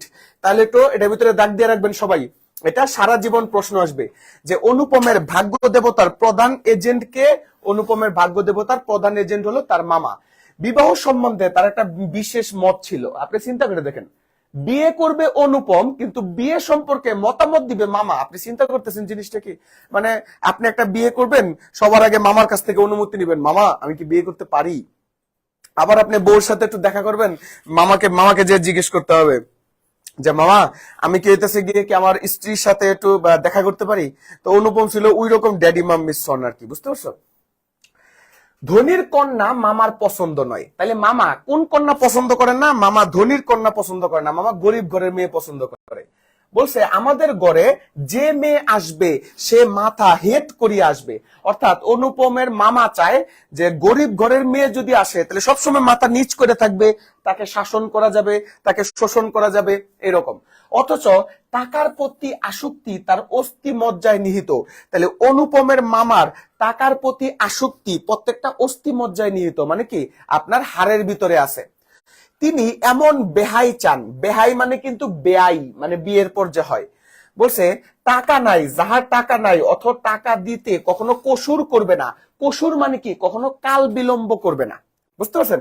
অর্থাৎ যার টাকা নাই কিন্তু সে জায়গা সম্পত্তি বিক্রি করে হলেও টাকা দেওয়ার মতো মন মানসিকতা লাগবে, এইরকম হইতেছে গিয়ে কি ছেলে অনুপম, বেআই অনুপমের মামা চায়। যাই হোক, শোষণ করা চলিবে, অর্থাৎ বাড়িতে আসিলে গুড়গুড়ির পরিবর্তে বাঁকা মানে বাদা হুকা দিলেও, বাদা হুকায় তামাক দিলেও যাহার নালিশ খাটিবে না। অর্থাৎ যেই শ্বশুর সবসময় আমাকে টাকা দিবে, কিন্তু আমি যখন তাকে অপমান করব, মানে কি আপনার বলছে গুড়গুড়ি, গুড়গুড়ি মানে কি আপনার তামাক খাওয়ার একটা উন্নত সংস্করণ আর কি। বলছে গুড়গুড়ির পরিবর্তে যদি তাকে হুকাও দেওয়া হয়, অর্থাৎ তাকে কাচের প্লেটের পরিবর্তে যদি স্টিলের প্লেটেও খাইতে দিতে হয়, তাহলে সে যেন কখনো কি না করে, ঝগড়া না করে। মানে এত নিতান্ত মানে গরিব ঘরের মেয়ে, এত নিতান্ত সহজ সরল পরিবারের মেয়ে হচ্ছে মামা পছন্দ করে। আচ্ছা, এখন আমরা দেখব অনুপমের আর একটা চরিত্র। আমরা জানি প্রত্যেক ছেলে মেয়েদের হচ্ছে গিয়ে কি ছেলেদের জীবনে একটা বন্ধু থাকে, আর বন্ধু হচ্ছে ওই ছেলেদের জীবনে একটা ভাইটাল রোল পালন করে। আর কলেজে ওইটা এই বন্ধু আরো কি হয়ে যাবে, মজার হয়ে যাবে। আমরা কয়দিন পর তোমরা যারা হচ্ছে গিয়ে কি কলেজে উঠবা, কলেজের বিভিন্ন প্রকার স্পেশাল যে মুহূর্তগুলো আছে এগুলো নিয়ে আমরা একটা কন্টেস্ট আয়োজন করবো আর কি। যে তোমাদের কলেজের এই একটা স্পেশাল মুহূর্ত, যে আমি সর্বপ্রথম আমার এই বন্ধুটা হয়েছে কলেজের, সর্বপ্রথম এই বন্ধুর সাথে আমি আড্ডা দিতে গেছি, আমার কলেজের বেস্ট ফ্রেন্ড ও, আমি কলেজের সবকিছু। আমি যখন গাজীপুর ক্যান্টনমেন্ট কলেজে পড়ছিলাম, আমার জীবনে অনেক হইতেছে স্মৃতি আছে। আমি জহিরুল আমার বন্ধু, জিয়া হলে থাকে, ঢাকা বিশ্ববিদ্যালয়ে পড়ে। তারপর হচ্ছে গিয়ে কি রুদ্র ঢাকা বিশ্ববিদ্যালয়ে পড়ে, আপনার অনিন্দ, জাহিদ ভাই আপনার হচ্ছে রাজশাহী বিশ্ববিদ্যালয় পড়ে। এদের সাথে অনেক স্মৃতি, এই স্মৃতিগুলো একসাথে রেখে দিবেন। কলেজ জীবনের স্মৃতি একবারে 3 ইডিয়টস ছবির মতো, অনেক স্মৃতি। আচ্ছা, তো দেখবো অনুপমের একটা বন্ধু আছে, সে বন্ধুর নাম কি হরিশ। আর হরিশ কোথায় কাজ করে, কানপুরে কাজ করে, এটা নিচে দাগ দিয়ে রাখবেন। তাহলে অনুপমের বন্ধুর নাম কি, অনুপমের বন্ধু হচ্ছে হরিশ, তিনি কানপুরে কাজ করে। সে ছুটিতে কলকাতা আসিয়া আমার মন উতলা করিয়া দিল। সে বলে ওহে মেয়ে যদি বলো তবে আসে একটা খাসা মেয়ে। মানে কি, এই যে তোমাদের বয়স এখনো হয় নাই, আমাদের বয়সে আমরা যারা এখন আছি, গেলেই মুরব্বী বাপ মা বন্ধু বান্ধব সবাই কয় কিরে মামা বিয়ে করবি না? তো হইতেছে গিয়ে কি অনুপম যেহেতু সকল পড়ালেখা শেষ, এখন তার একটা জিনিসই বাকি আছে, সেটা হলো বিয়ে। তো এই হরিশ বলছে তুমি যদি বিয়ে করতে চাও তাহলে আমার কাছে একটা কি ভালো মেয়ে আছে। বুঝতে পারছো? আচ্ছা, বলছে কিছুদিন পূর্বে আমি এম এ পাশ করিয়াছি। তাহলে এটা নিচে দাগ দিয়ে রাখবেন, অনুপম কি পাশ করছে? এম এ পাশ করছে। তারপরে সামনে যতদূর পর্যন্ত দৃষ্টি চলে ধু ধু করিতেছে ছুটি, মানে অনুপমের এম এ পাশ করার পর আর তো কোনো কাজ নাই, কোনো পড়ালেখা নাই, কোনো কিচ্ছু নাই। তাই চারিদিকে তার খালি অবসর অবসর, অর্থাৎ কি খালি ফাও সময়, আজাইরা সময়। উমেদারি নাই, চাকরি নাই, নিজের বিষয় দেখিবার চিন্তা নাই, শিক্ষা নাই, ইচ্ছাও নাই। তুমি এটা যে চিন্তা করো, এই যে আমরা অনার্স মাস্টার শেষ করছি, এখন আমাদের ওই যে একটাই কথা, আপনি কি জিসিসি তে পড়ছেন? জি, আমি গাজীপুর ক্যান্টনমেন্ট কলেজে হইতেছে গিয়ে কি পড়ছি। আমি গাজীপুর ক্যান্টনমেন্ট কলেজের হচ্ছে স্টুডেন্ট। আমার হচ্ছে সেশন ছিল 15-16। আমি গাজীপুর ক্যান্টনমেন্ট কলেজের স্টুডেন্ট। আচ্ছা, তো দেখেন তো কি করছে, অনার্স মাস্টার যখন সে শেষ করছে তখন তার বউও নাই, চাকরিও নাই, আপনার জীবন নিয়ে চিন্তা ভাবনা নাই, বাপ মা খাওয়াইতেছে, আপনার হইতেছে কিছুই ভাল লাগে না তার জীবনে আর কি। হ্যাঁ, বলছে আমার ভিতরে আছেন মা এবং কি বাহিরে আছেন মামা। তাহলে অনুপমের মনের ভিতরে কে আছিল? অনুপমের মনের ভিতরে ছিল হচ্ছে গিয়ে কি তার মা, আর বাহিরে ছিল কি মামা। বলছে এই অবকাশের মরুভূমিতে আমার হৃদয় তখন বিশ্বব্যাপী নারী রূপে মরীচিকা দেখিতেছিল। এটা একটা ভালো একটা জিনিস, মানে আমরা ছেলেরা যখন হচ্ছে অবসরে থাকি তখন মনে হয় ইস আমার যদি একটা বউ থাকতো বা আমার যদি একটা গার্লফ্রেন্ড থাকতো। তো ঠিক একই রকম ভাবে অনুপম কি করছে, তার যে অবসর সময়টা আছে সেই অবসর সময়ে বৈশা সে বিশ্বব্যাপী খালি নারী মরীচিকা দেখে, অর্থাৎ চারিদিকে যারেই দেখুক খালি কি দেখে? বেডি আর বেডি। বুঝতে পারছো? তো তার কোনো খাইয়ে তো কোনো কাজ নাই, এজন্য খালি মহিলা দেখে। বলছে বলছে আকাশে তাহার দৃষ্টি, বাতাসে তাহার নিঃশ্বাস, তরু মর্মরে তাহার গোপন কথা। বলছে হঠাৎ করে আমাকে যেন মনে হয় আকাশে তাহার দৃষ্টি, অর্থাৎ আকাশের দিকে তাকাইলেই যেন মনে হয় খালি মেয়ে আর মেয়ে। তারপরে বলছে বাতাসে তাহার নিঃশ্বাস, অর্থাৎ এই যে আমার শরীরে একটু বাতাস লাগতেছে, মনে হইতেছে কোনো মেয়ে বুঝে আমাকে নিঃশ্বাস ফেলতেছে, আই একটা মেয়ে। বুঝতে পারতেছো? তারপর বলছে তরু মর্মরে তাহার গোপন কথা। তরু মর্মরে, তরু মানে হইতেছে গিয়ে কি আপনার পাতার আওয়াজ। তো পাতার আওয়াজ ওইলেই যেন মনে হয় এই আমাকে কোন একটা মেয়ে বুঝি ডাকতেছে। বুঝতেছো? মানে অনুপমের জীবনে খালি হইতেছে খালি বেডি আর বেডি। খুবই দুষ্টু ছেলে ছিল আর কি। বুঝতে পারছো? এগুলা নিয়ে কি এগুলা বলে এগুলা? আর তুই যদি এগুলা করছো, এগুলা কি সবাইকে বলার বিষয়? আচ্ছা, এমন সময় হরিশ আসিয়া বলিল, মেয়ে যদি বলো তবে। আমার শরীর মন বসন্ত বাতাসে বকুল বনের নরপল্লব রাশির মতো কাঁপিতে কাঁপিতে লাগিল। এটা বকুল বন, এটা হচ্ছে গিয়ে কি একটু লেখা রাখবেন আর কি। হ্যাঁ, আমাদের এর আগে আমরা পড়ছিলাম কি শিমুল ফুল আর মাকাল ফল, এখন আমরা পড়তেছি বকুল বন। বকুল বন এটা একটু লিখে রাখবেন। আচ্ছা, হরিশ মানুষটা ছিল রসিক, রস দিয়া বর্ণনা করিবার শক্তি তাহার ছিল, আর আমার মন ছিল তৃষ্ণার্ত। মানে বুঝতেছো, আমরা যখন হচ্ছে বন্ধু বান্ধব যখন একসাথে হই তখন বলি না, এই বন্ধু তোর জন্য একটা মায়া দিয়ে আসছি, ওই মায়া হইতেছে গিয়ে কি প্রেম কর, এই কর ওই কর। আমার একটা বন্ধু ছিল, তো সেই বন্ধুরা আমরা এরকম করতাম আর কি, এই উডার লাগে প্রেম কর, উডার লাগে প্রেম কর, এরকম বলতাম না। তো বলছে হরিশ এরকম আসর জমাইতে অদ্বিতীয়, অর্থাৎ সে সবসময় কি করতো এরকম হাস্য রসাত্মক আপনার হইতেছে গিয়ে কি করতো। আচ্ছা, আমার একটা বান্ধবী হইতেছে গিয়ে কি যোগদান করছে, তো সেই বান্ধবীরও আমরা অনেক সময় প্রেম করানোর জন্য সহযোগিতা করছি আর কি। বুঝছো? আচ্ছা, তারপর বলছে আমি হরিশকে বললাম একবার মামার কাছে কথাটা পারিয়াই দেখো, অর্থাৎ একবার মামাকে হচ্ছে গিয়ে কি কথাটা বলিয়াই দেখো। হরিশ আসর জমাইতে অদ্বিতীয়, অর্থাৎ হরিশ সবসময় কি করতো আপনার কি মানুষের সাথে আড্ডাবাজি করতো। আচ্ছা, বলছে তাই সর্বত্রই তাহার খাতির, মামাও তাহাকে পাইলে ছাড়িতে চান না। কথাটা তার বৈঠকে উঠিল, অর্থাৎ মামা কি করলো, হরিশ কি করলো, মামাকে মেয়ের কথাটা বলল। এবার দেখো মামা কি করে। তোমরা যারা হচ্ছে কন্যার পিতা আসো, সরি কন্যা আসো, তাদের জন্য এটা খুবই ইম্পর্টেন্ট। বলছে মেয়ের চেয়ে মেয়ের বাপের খবরটাই তাহার কাছে গুরুতর। এটা একটু দাগ দিয়ে রাখবা, আমরা বোর্ড পরীক্ষার যখন প্রশ্ন সলভ করব তখন হচ্ছে এগুলা দেখব যে মেয়ের চেয়ে মেয়ের বাপের খবরটাই কার কাছে খুবই ইম্পর্টেন্ট, মামা নাকি অনুপমের কাছে। তখন আমরা দেখব মামা। বলছে বাপের অবস্থা তিনি যেমনটি চান তেমনটি। মনে আছে অনুপমের মামা বাপ কিরকম ভাবে চায়? অনুপমের মামা কি চায় যে ধনীর ঘরের মেয়ে তার পছন্দ না, সে গরিবের ঘরের মেয়ে চায়, অর্থাৎ মেয়ের বাপ যেন গরিব হয়। এবং আরেকটা কথা বলছে যে আমি যদি তাকে অন্যায় অবিচারও করি বা তাকে যদি অপমানও করি, সেও যেন কি কিছু না বলে। তো এরকমই কি ছিল কল্যাণীর বাবা। বলছে ইহাদের বংশে এককালে লক্ষ্মীর মঙ্গল ঘটছিল, এখন তা শূন্য বলিয়াই হয়, অথচ তলায় সামান্য কিছু বাকি আছে। দেশে বংশ মর্যাদা রাখিয়া চলা সহজ নয় বলিয়া ইনি পশ্চিমে গিয়ে বসবাস করতেছেন। এটা বলতে কি বলেছে যে লক্ষ্মীর মঙ্গল ঘট, হিন্দুদের একটা দেবতা হইলো লক্ষ্মী, সেই লক্ষ্মী হইতেছে গিয়ে কি আপনার ধন সম্পদের দেবতা। কিসের দেবতা? ধন সম্পদের দেবী, ধন সম্পদের দেবী। বলছে এক সময় আপনার কল্যাণীদের বাড়িতে অনেক ধন সম্পদ ছিল, কিন্তু কালক্রমে এগুলা বিক্রি করতে করতে করতে করতে এখন সে ধন সম্পদ কি কইমা গেছে। তাই এটা হচ্ছে গিয়ে কি বলছে যে এক সময় কন্যার বাড়িতে লক্ষ্মীর মঙ্গল ঘটছিল, এখন তা তলানিতে আসিয়া ঠেকিয়াছে। বুঝতে পারছেন? তবে যতটুকু আছে ততটুকু দিয়াই সে কি করবে? কন্যাকে বিয়ে দিবে। তাই সমস্ত কিছুর মালিক কি হয়ে যাবে? অনুপম হয়ে যাবে। আচ্ছা, বলছে দেশে তার বংশ মর্যাদা নিয়ে চলাই হইতেছে কষ্টকর। এরকম অনেক আছে না, নাম হইতেছে চৌধুরী কিন্তু জায়গায় বিক্রি করতে এখন সে হইতেছে গিয়ে কি আপনার রিক্সা চালায়, এরকম হয় না? তো এরকম এই মানে আস্তে আস্তে তাদের সম্পদ এত পরিমাণ কমছে যে এলাকায় আর কি রাখতে পারে না, মুখ রাখতে পারে না। আচ্ছা, তারপর বলছে এই জন্য তারা সে কি পশ্চিমে আসিয়া বসবাস করছে।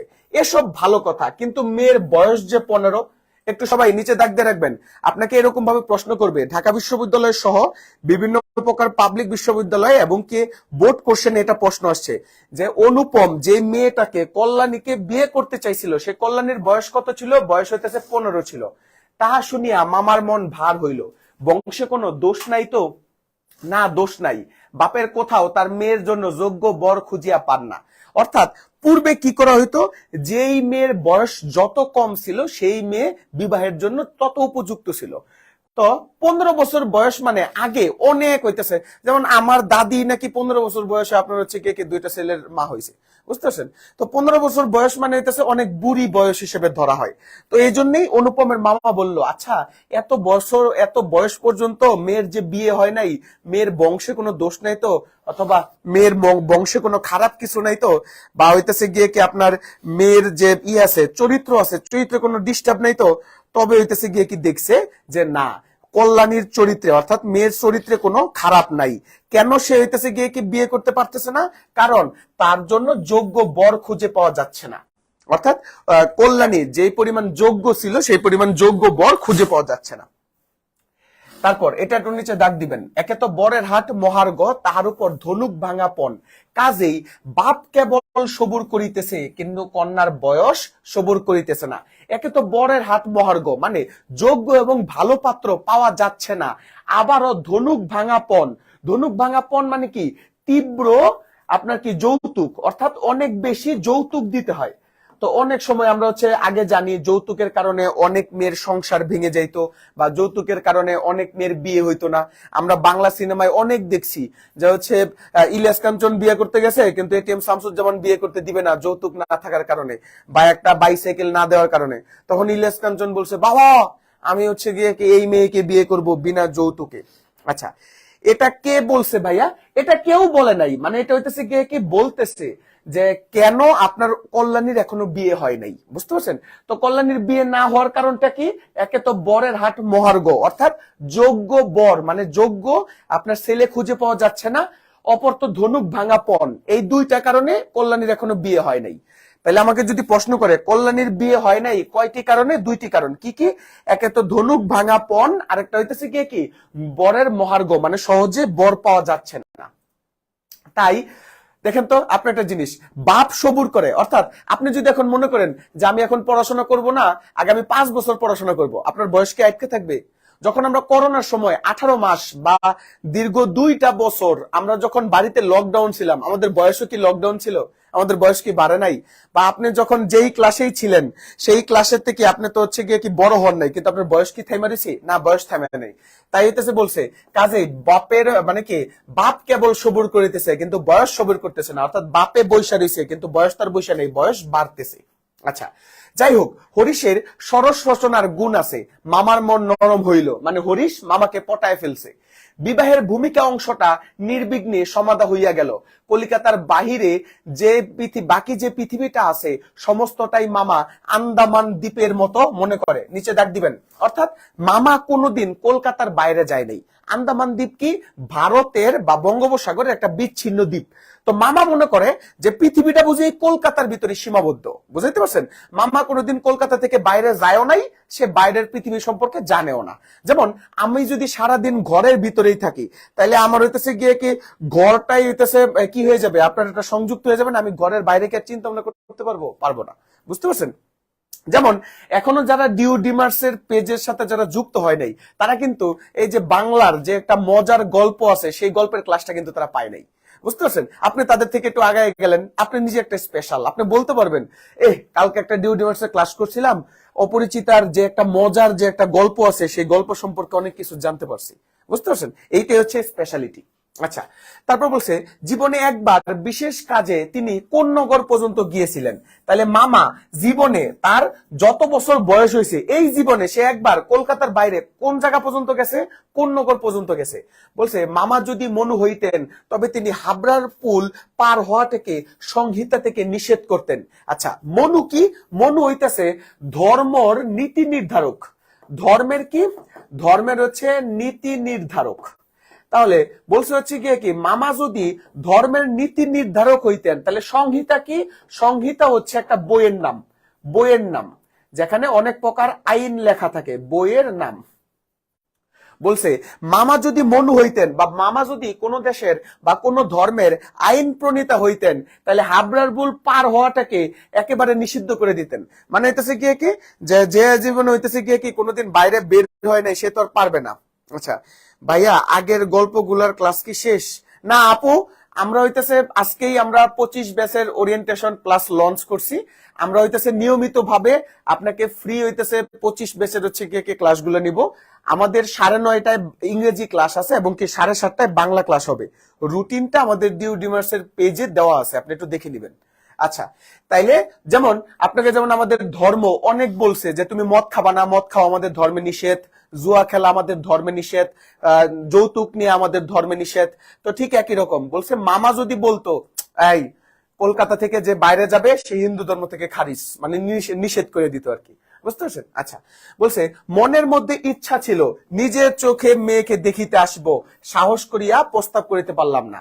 অর্থাৎ যখন কল্যাণীকে সবাই দেখতে গেছে, অনুপমের অনেক ইচ্ছা ছিল, ইস আমার বউ আমি দেখতে যাব, কিন্তু আমার বউ আমি দেখতে পারলাম না, বাকি জন গেল। অর্থাৎ অনুপমের রাইখেই সবাই অনুপমের বউ দেখতে গেছে। কত একটা কষ্ট, তুমি একটু চিন্তা করে দেখো তো, যে তুমি একটা মেয়েকে বিয়ে করবা, তুমি মনে মনে আশা করছো ইস সামনে একটা মেয়ে বসে থাকবে, তারপর হচ্ছে গিয়ে কি তোমাকে আইনা হইতেছে শরবত দিবে, তুমি একটু আর চোখে তাকাইবা, কিন্তু না, তুমি সেখানে বউ দেখতে গেলা না, কিন্তু তোমার অন্য মানুষ বউ দেখতে গেল, কি মনে একটা কষ্ট, ঠিক না? আচ্ছা দেখি, তারপর আমরা একটু আগাই একটু দেখি কি বলে। এরপরে অনুপম তার মনে হইতেছে গিয়ে কি কত কষ্ট, তার একটু দেখি। বলছে কন্যাকে আশীর্বাদ করার জন্য যাহাকে পাঠানো হলো তিনি হলো বিনু দাদা। তাহলে অনুপমের বউ দেখতে কেনা গেছে? অনুপমের দাদা, মানে হচ্ছে গিয়ে কি বড় ভাই দেখতে গেছে। সে বড় ভাইয়ের নাম কি? বড় ভাইয়ের নাম হচ্ছে বিনু দাদা। আরে ভাই, বিয়ে করবো অনুপমে, তুই অনুপমের বউ দেখে কি করবি? কথাটা কি বুঝতেছো? তাহলে কি একটা হচ্ছে গিয়ে কি ঝামেলার।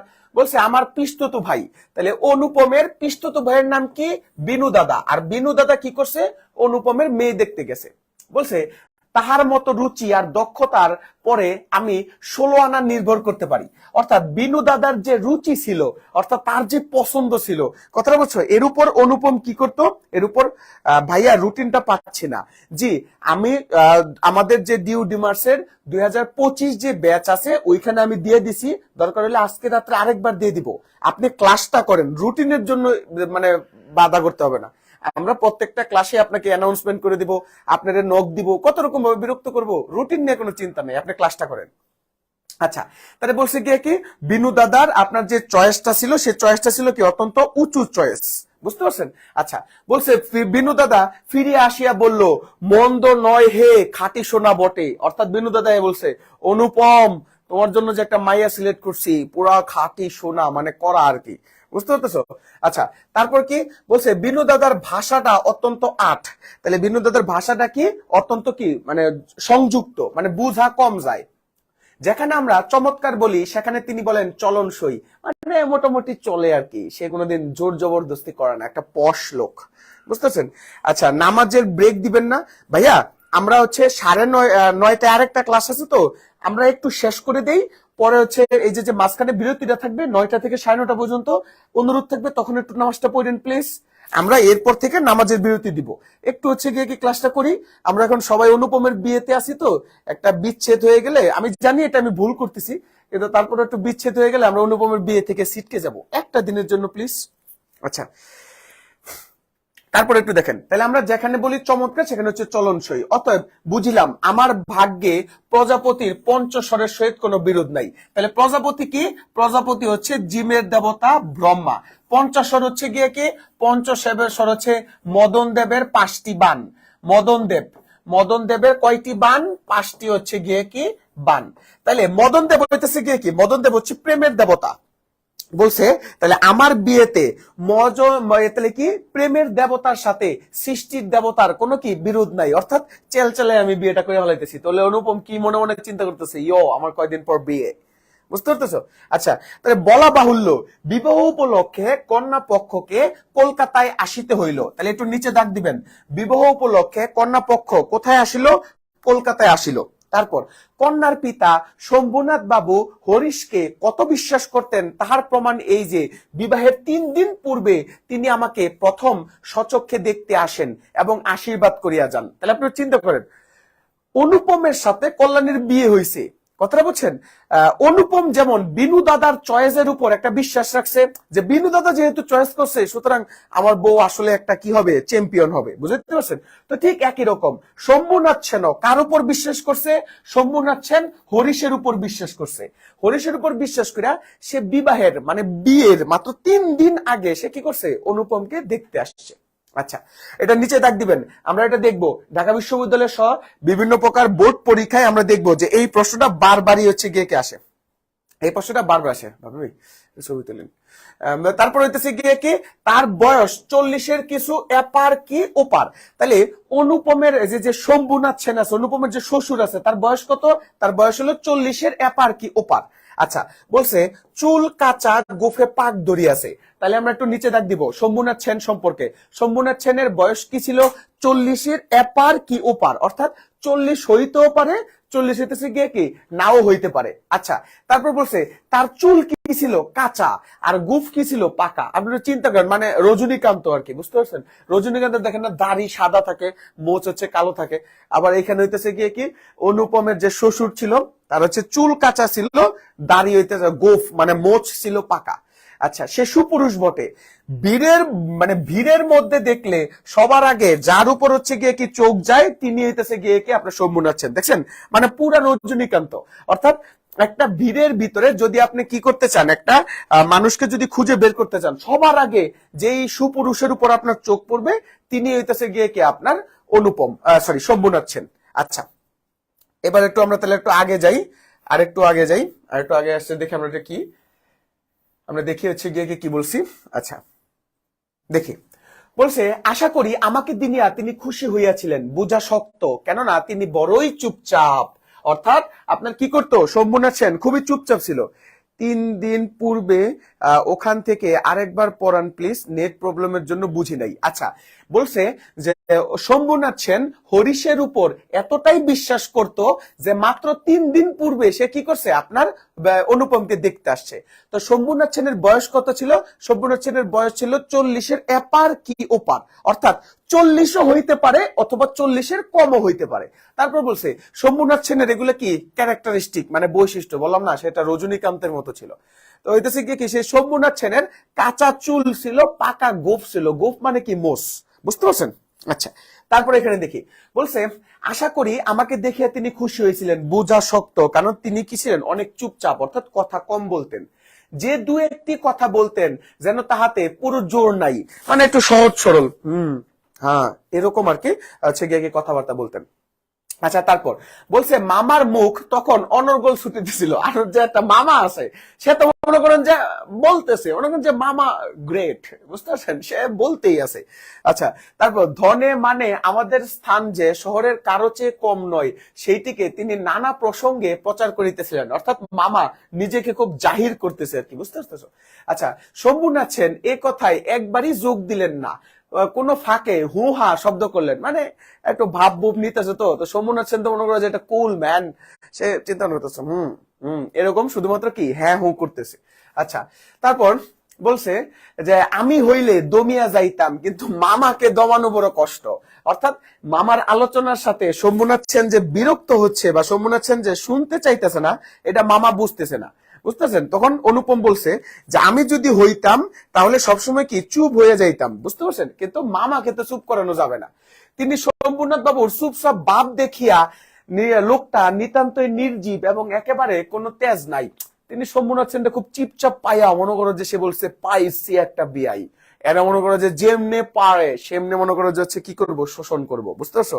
সে তো মনে করো যে ওই যে বাঘ যেরকম আপনার হরিণ পায়, তো ঠিক একই রকম শম্ভুনাথ সেন একটা মুরগি পাইয়া গেছে আর কি, মানে সরি মামা একটা মুরগি পাইয়া গেছে। আচ্ছা, বেহাই সম্প্রদায়ের আর যাই থাক তেজ থাকাটা দোষের, তাই মামা মনে মনে কি হলো, খুশি হইলো। তাহলে এটা নিচে দাগ দিবেন। তাহলে বেহাই সম্প্রদায়ের অর্থাৎ কি কন্যার পিতার আর কিছু করুক, যদি তেজ থাকে মানে সেও যদি গাউরা হয় মামার মতো যদি হয়, তাহলে একটু ঝামেলা আর কি, বুঝতে পারছো? শম্ভুনাথ সেন যখন উঠিলেন, মামা সংক্ষেপে উপর থেকেই তাকে বিদায় দিলেন, গাড়িতে তুলিতে দিলে গেলেন না। মানে কতটুকু অপমান করছে তুমি বুঝতে পারছো? মানে তোমার বাড়িতে একটা মেহমান আসছে, তুমি তাকে আগায় দিতে যাও নাই, এটা একটা অভদ্রতা না? তুমি তারা বলছো আপনি যাবেন গা, আচ্ছা ঠিক আছে তাহলে যান, এটা একটা অপমান না? তাহলে মামা কি করছে, শম্ভুনাথ সেনকে অপমান করছে, অর্থাৎ তাকে আগায় দিতে পর্যন্ত যায় নাই, কিন্তু শম্ভুনাথ সেন এতে কিছু মাইন্ড করে নাই। আচ্ছা, পণ সম্বন্ধে দুই পক্ষ পাকাপাকি কথা ঠিক হয়ে গিয়েছিল। নিজেকে এটা নিচে একটু দাগ দেন, এটা নিচে একটু দাগ দেন। তাহলে বলেন রবীন্দ্রনাথ ঠাকুরের অনুপমের যে বিয়ে হয়েছিল, সে বিয়ের ভিতরে কি যৌতুক ছিল নাকি ছিল না? অনুপমের ভিতরে অবশ্যই হচ্ছে গিয়ে কি যৌতুক ছিল, এটা হচ্ছে নিচে ভিতরে লিখবেন। তারপর মামা নিজেকে অসামান্য চতুর বলিয়া অভিমান করিয়া থাকেন, অর্থাৎ মামা নিজেকে খুব কি মনে করে, সে একটা চালাক, বুঝতে পারতেছো? আচ্ছা, তারপর কথাবার্তায় কোথাও তিনি কোনো ফাঁক ফোকর রাখেন নাই। টাকার অঙ্ক তো স্থির ছিলই, তারপর গহনা কত ভরির হবে, সোনা কত দরের হইবে, সবও একবার কি করছে, বাদাবাদি করে রাখছে আর কি, বুঝতে পারছো? মানে বলছে যে আপনি তো আমার অনুপমকে মানে ভাগিনাকে যে টাকা তো দিবেনই, টাকা ছাড়া কি আর হয়? তারপর গহনা দিবেন, কত ভরি গহনা দিবেন, এবং যেই বড়িটা দিবেন সেটা কি 18 ক্যারেটের হবে নাকি 22 ক্যারেটের হবে নাকি 21 ক্যারেটের হবে, সেটাও সে বলে দিছে, বুঝতে পারছো কতটুকু সে চালাক? আচ্ছা, বলছে আমি নিজে এ সমস্ত কথার মধ্যে ছিলাম না, জানতাম না দেনা পাওনা কি স্থির হয়েছিল। অর্থাৎ এই যে দেনা পাওনার যে কথা ছিল, এখানে অনুপম ছিল না, তাই সে জানতো না যে কত টাকা দেনা পাওনা বা যৌতুক হয়েছিল। তারপর বলছিলাম মনে জানতাম এই স্থূল অংশটাও বিবাহের একটা প্রধান অংশ, এবং সে অংশের ভার মামার উপরে সাইডে দিলেই সে ঠকবে না। একটু নিচে দাগ দিয়ে রাখবেন। তাহলে বিবাহের প্রধান অংশ কোনটি? বিবাহের প্রধান অংশ হলো যৌতুক। তাহলে একটু নিচে দাগ দেবেন।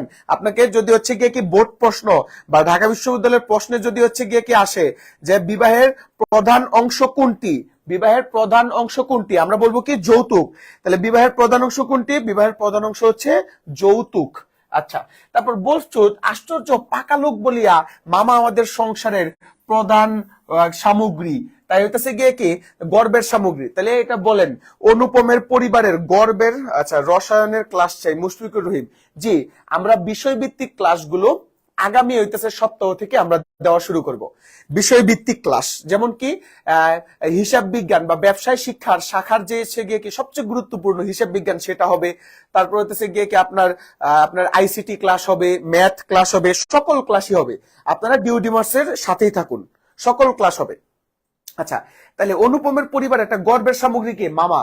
যেখানে আমাদের কোনো সম্বন্ধ আছে সর্বত্রই সেখানে বুদ্ধির লড়াইয়ে জিতেবেন, একেবারে ধরা কথা। এজন্য আমাদের অভাব না থাকিলেও অন্য ক্ষেত্রে অভাব কঠিন হইলেও জিতিব। আমাদের সংসারের এই যে একটুকু বাচুক আর মরুক, অর্থাৎ দুনিয়ার সকল মানুষও যদি হেরে যায় তাহলে কি মামা কোনোদিন হারবে না, মামা সবসময় জিতবেন, বুঝতে পারছেন? এটা অনুপমদের পরিবারের একটা কি অহংকারের বস্তু। গায়ে হলুদ অসম্ভব রকম ধুমধাম ভাবে চলিয়ে গেল। তাহলে আমরা এতক্ষণ কল্যাণী সম্পর্কে জানলাম, শম্ভুনাথ সেন সম্পর্কে জানলাম, এখন মনে করেন যে অনুপম মিয়া বিয়ে শুরু করে দিল, বুঝতে পারছেন? বিয়ে শুরু করে সে গায়ে হলুদ পর্যন্ত চলে গেছে আর কি, বুঝতে পারছেন? আচ্ছা, তাহলে বলা হয়েছে গায়ে হলুদ। বাহক এত গেল যে তাহার বাহক এত গেল যে হচ্ছে গিয়ে কি তাহার আদমশুমারি করতে কেরানি রাখিতে হয়। অর্থাৎ তারা গায়ে হলুদে এত মানুষ গেছে যে কেরানি রাখিতে হয়, মানে কতগুলো মানুষ গেছে এটা গোনার লেগা। তাহাদিওকে বিদায় করিতে অপর পক্ষকে যে নাকাল হইতে হইবে সে কথা স্মরণ করিয়া মামার সঙ্গে মা একটি বিস্তর হাসিলেন। কি পরিমাণ শয়তান তুমি একটু চিন্তা করো, যে হইতেছে গিয়ে কি করছে, মানে যত লোক যাওয়ার কথা এতে আরো বেশি লোক গেছে, এবং এই বেশি লোককে নিয়ন্ত্রণ করতে কন্যার পিতা মানে কল্যাণীদের যে একটা সমস্যা হবে এটা নিয়ে মা আর হইতেছে মামা একটু মস্করা করলো আর কি। অন্যের দুর্ভোগ হইলে একটু মজা করে না, ওই রকম আর কি। আচ্ছা, তারপর ব্যান্ড বাঁশি শখের কনসার্ট, নিচে দাগ দেন, এটা ইম্পর্টেন্ট, বুঝতে পারছেন? মানে ঢাকা বিশ্ববিদ্যালয়ের সহ বিভিন্ন প্রকার পাবলিক পরীক্ষা এবং কি বোর্ড পরীক্ষাও এটা প্রশ্ন আসছে। আচ্ছা, তাহলে ব্যান্ড বাঁশি শখের কনসার্ট ইত্যাদি যত প্রকার উচ্চ শব্দ আছে সমস্ত কিছু মিশায়া বর্বর কোলাহলের মস্ত হস্তি দ্বারা সঙ্গীত সরস্বতীর পদ্মবন দলিত বিদলিত করিয়া আমরা বিবাহের মণ্ডপে উপস্থিত হইলাম। মানে মনে করো যে গানের বক্স টক্স বিরাট বড়, মনে করো যে একটা ইটি নিয়া মানে বহর নিয়া অনুপম কি করছে, বিয়া করতে গেছে, বুঝতেছো? বলছে সরস্বতীর পদ্মবন দলিত বিদলিত করিয়া। পদ্মবন মানে কি, সুন্দর এলাকা, মনে করো যে আছে না এরকম, যখন মানুষ বিয়ে করতে যায় খালি হর্ন বাজায় পি পি পি পি, মানে আমার কাছে দিকে দেখ আমি যে একটা বিয়ে করতে যাচ্ছি, বুঝতে পারছো এরকম। আচ্ছা, তারপর বলছে আংটিতে হারেতে জরি জহরতে আমার শরীর যেন গহনার দোকান নিলামে চড়িয়াছে বলিয়া বোধ হইল। তাহাদের ভাবি জামাইয়ের মূল্য, ভাবি জামাই বলতে আবার কিন্তু ভাবির জামাই না, ভাবি মানে কি ভবিষ্যতে যে হচ্ছে গিয়ে হবে, এখানে ভাবি মানে কি, এখানে ভাবি মানে হচ্ছে ভবিষ্যৎ। আচ্ছা, তাহলে বলছে তাহাদের ভবিষ্যতে যে জামাইটা আসছে এই জামাইটা যে খুবই ইম্পর্টেন্ট এবং কি খুবই বড় লোক, এটা তারা বুঝাইতে চাইছে আর কি। জামাইয়ের মূল্য কত সেটা যেন কতক পরিমাণে সর্বাঙ্গে স্পষ্ট করিয়া লিখিয়া ভাবি শ্বশুরের, তাহলে ভাবি শ্বশুর মানে কি, ভাবির শ্বশুর না, ভাবির শ্বশুর মানে কি ভবিষ্যতে যে শ্বশুর হবে। মনে করো যে হচ্ছে আমি বলো ছেলে হিসেবে তুমি চিন্তা করো, আমি যখন আমার একটা মানে যে যার সাথে আমার বিয়ে হবে তারা যখন হচ্ছে আমি দেখতে যাব, ঠিক আছে, তখন মানে কি যাব, আমি নিজে কিন্তু কোনোদিন রিক্সায় উঠি না, একটা উবার ভাড়া করব, একটা এসি, একটা মানে পাজারু ভাড়া করব, 2-4টা বডিগার্ড নিয়ে যাব, বুঝছো, নিজেকে হিরো আলমের মতো আর কি। তো ওই রকম আর কি বলছে যে আমারও যেন হবু শ্বশুরের কাছে যেন মনে হয় যে না একটা বড় লোকের পরিবারে আমি কি করতেছি, মেয়েকে বিয়ে দিচ্ছি। আচ্ছা, মামা বিবাহ বাড়িতে ঢুকিয়া খুশি হইলেন না। এই যে একটা আজব চরিত্র, যেখানে অনুপম এত কিছু ব্যান্ড বাসি শখের কনসার্ট নিয়ে হচ্ছে বিবাহের মণ্ডপে উপস্থিত হলো, মামা বিবাহ বাড়িতে ঢুকিয়া খুশি হইলেন না। মেজাজটা কেমন লাগে তুমি চিন্তা করো, বিয়ে আমি করবো, হ্যাঁ আমি এতটুকু সাজসজ্জা ভাবে গেলাম কিন্তু মামার পছন্দ হয়েছে না, এত তোর সমস্যাটা কি, বুঝতে পারছো? তারপর একে তো উঠানটাতে বরযাত্রীর জায়গা সংকুলান হয় শক্ত, তাহার পরে সমস্ত আয়োজনটা নিতান্তই মধ্যম রকমের। তাহলে দুইটা কারণ, যে পরিমাণ বরযাত্রী গেছে, কল্যাণীদের যে উঠান আছে সেই উঠানে জায়গা নেয় নেই আর কি, বুঝতে পারতেছো? তো একে তো বরযাত্রীর জায়গা সংকুলান হয় নাই, আবারও আয়োজন নিতান্তই মধ্যম রকমের, মানে মনে করো যে চাপানি বা হইতেছে সাদা ভাত আলু ভর্তার ডাল, হ্যাঁ এরকম। এটা কিন্তু অনুপম কিন্তু এটা কিন্তু ব্রাহ্মণবাড়িয়ার কাহিনী আর কি, বুঝতে পারতেছো? ব্রাহ্মণবাড়িয়ায় যেরকম হচ্ছে গিয়ে কি করে তোমার বরযাত্রী যায় কিন্তু মাংসের পরিমাণ কম হইলে মারামারি করে আয় পড়ে না। আমরা একটু পরে হচ্ছে গিয়ে কি দেখবো, অনুপম বিয়ে করতে গেছে মারামারি কইরা সে চলে আসছে আর কি। হ্যাঁ, অপরিচিত গল্পটা হলো ব্রাহ্মণবাড়িয়ার কাহিনী আর কি। আচ্ছা, তারপর ইহার পরে শম্ভুনাথ বাবুর ব্যবহারটাও নিতা ঠান্ডা, মানে শম্ভুনাথ বাবু হচ্ছে গিয়ে কি হুকুম হুকুম করে নাই, ঠিক আছে, তো এটা ও মামার ভাল লাগে নাই। বলছে তার বিনয়টা অজস্র নয়, মুখে তো কথাই নাই, কোমরে চাদর বাঁধা, গলা ভাঙা, টাক পরা, মিশকালো, আমরা মিশকালো পর্যন্ত আছি, মিশকালো। আচ্ছা, তারপর বিপুল শরীর, মানে আমার মতো অনেক মোটা, উকিল বন্ধু যদি নিয়ত হাত জোর করিয়া মাথা হেলাইয়া নম্রতার স্মিত হাস্যে গদগদ বচনে কনসার্ট পার্টির করতাল বাজিয়ে হইতে শুরু করে বরকর্তাদের প্রত্যেককে বারবার প্রচুর রূপে অভিষিক্ত করিয়া না দিতেন, তবে গোড়াতেই একটা এসপার ওসপার হয়ে যেত। তাহলে এসপার ওসপার মানে কি, এসপার ওসপার মানে হচ্ছে মীমাংসা, বুঝতে পারতেছো? মানে অনুপমের শম্ভুনাথ সেন যে আছে, কল্যাণীর যে পিতা আছে, সে আর কি তোমার কি করে নাই, ইনভাইটেশন দেয় নাই। এই যে কালো মোটা মাথায় টাক পরা উকিল বন্ধু, সে মনে করো যে আসেন আসেন আসেন, বসেন, চেয়ারটা মনে করো আগায় দিছে, তারপর হইতেছে গিয়ে কি শরবতটা মনে করো যে দিছে, নেন খান, বলছে এরকম যদি না করতো তাইলে সেখানেই মামা মনে করো যে একটা এসপার ওসপার করে দিত আর কি। ঠিক আছে, কিন্তু এটা করতে পারেনি আর কি। আচ্ছা, আমি সবাই বসিবার কিছুক্ষণ পরেই মামা শম্ভুনাথ বাবুকে পাশের ঘরে ডাকিয়া লইয়া গেলেন। আচ্ছা, গেল, তারপর কি কথা হইলো আমি কিছুই জানি না। কিছুক্ষণ পরে শম্ভুনাথ বাবু আয়া কয়, বাবাজি একটু এদিকে আসো। আচ্ছা, গেল, বলছে ব্যাপারখানা এই, সকলের না হোক কিন্তু কোন কোন মানুষের জীবনের একটা কিছু লক্ষ্য থাকে, আর মামার একমাত্র লক্ষ্য হচ্ছে তিনি কোনো মতেই কারো কাছে ঠকিবেন না। এটা নিচে দাগ দেন। তাহলে মামার জীবনের লক্ষ্যটা কি? মামার জীবনের লক্ষ্য হচ্ছে তিনি কখনোই কারো কাছে কি করবেন না, ঠকিবেন না, মানে তারে কেউ মদন বানাইতে পারবে না আর কি। হ্যাঁ, আচ্ছা, তারপর তার বয় তার বেহাই তাকে গহনায় ফাঁকি দিতে পারে, তাই বিবাহ কার্য শেষ হয়ে গেলে সেই ফাঁকির আর প্রতিকার চলবে না।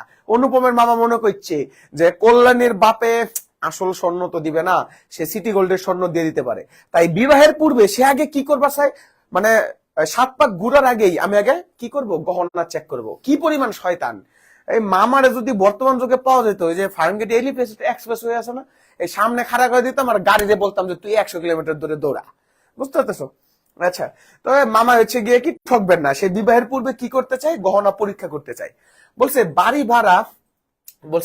বাড়ি ভরা সৌগাত, লোক বিদায় প্রভৃতি সম্পর্কে যেরকম টানাটানির পরিচয় পাওয়া গেছে, তাতে মামাতে ঠিক করিয়াছিলেন দেওয়া ধোয়া সম্বন্ধে লোকটির মুখের কথার উপর বিশ্বাস করা চলবে না।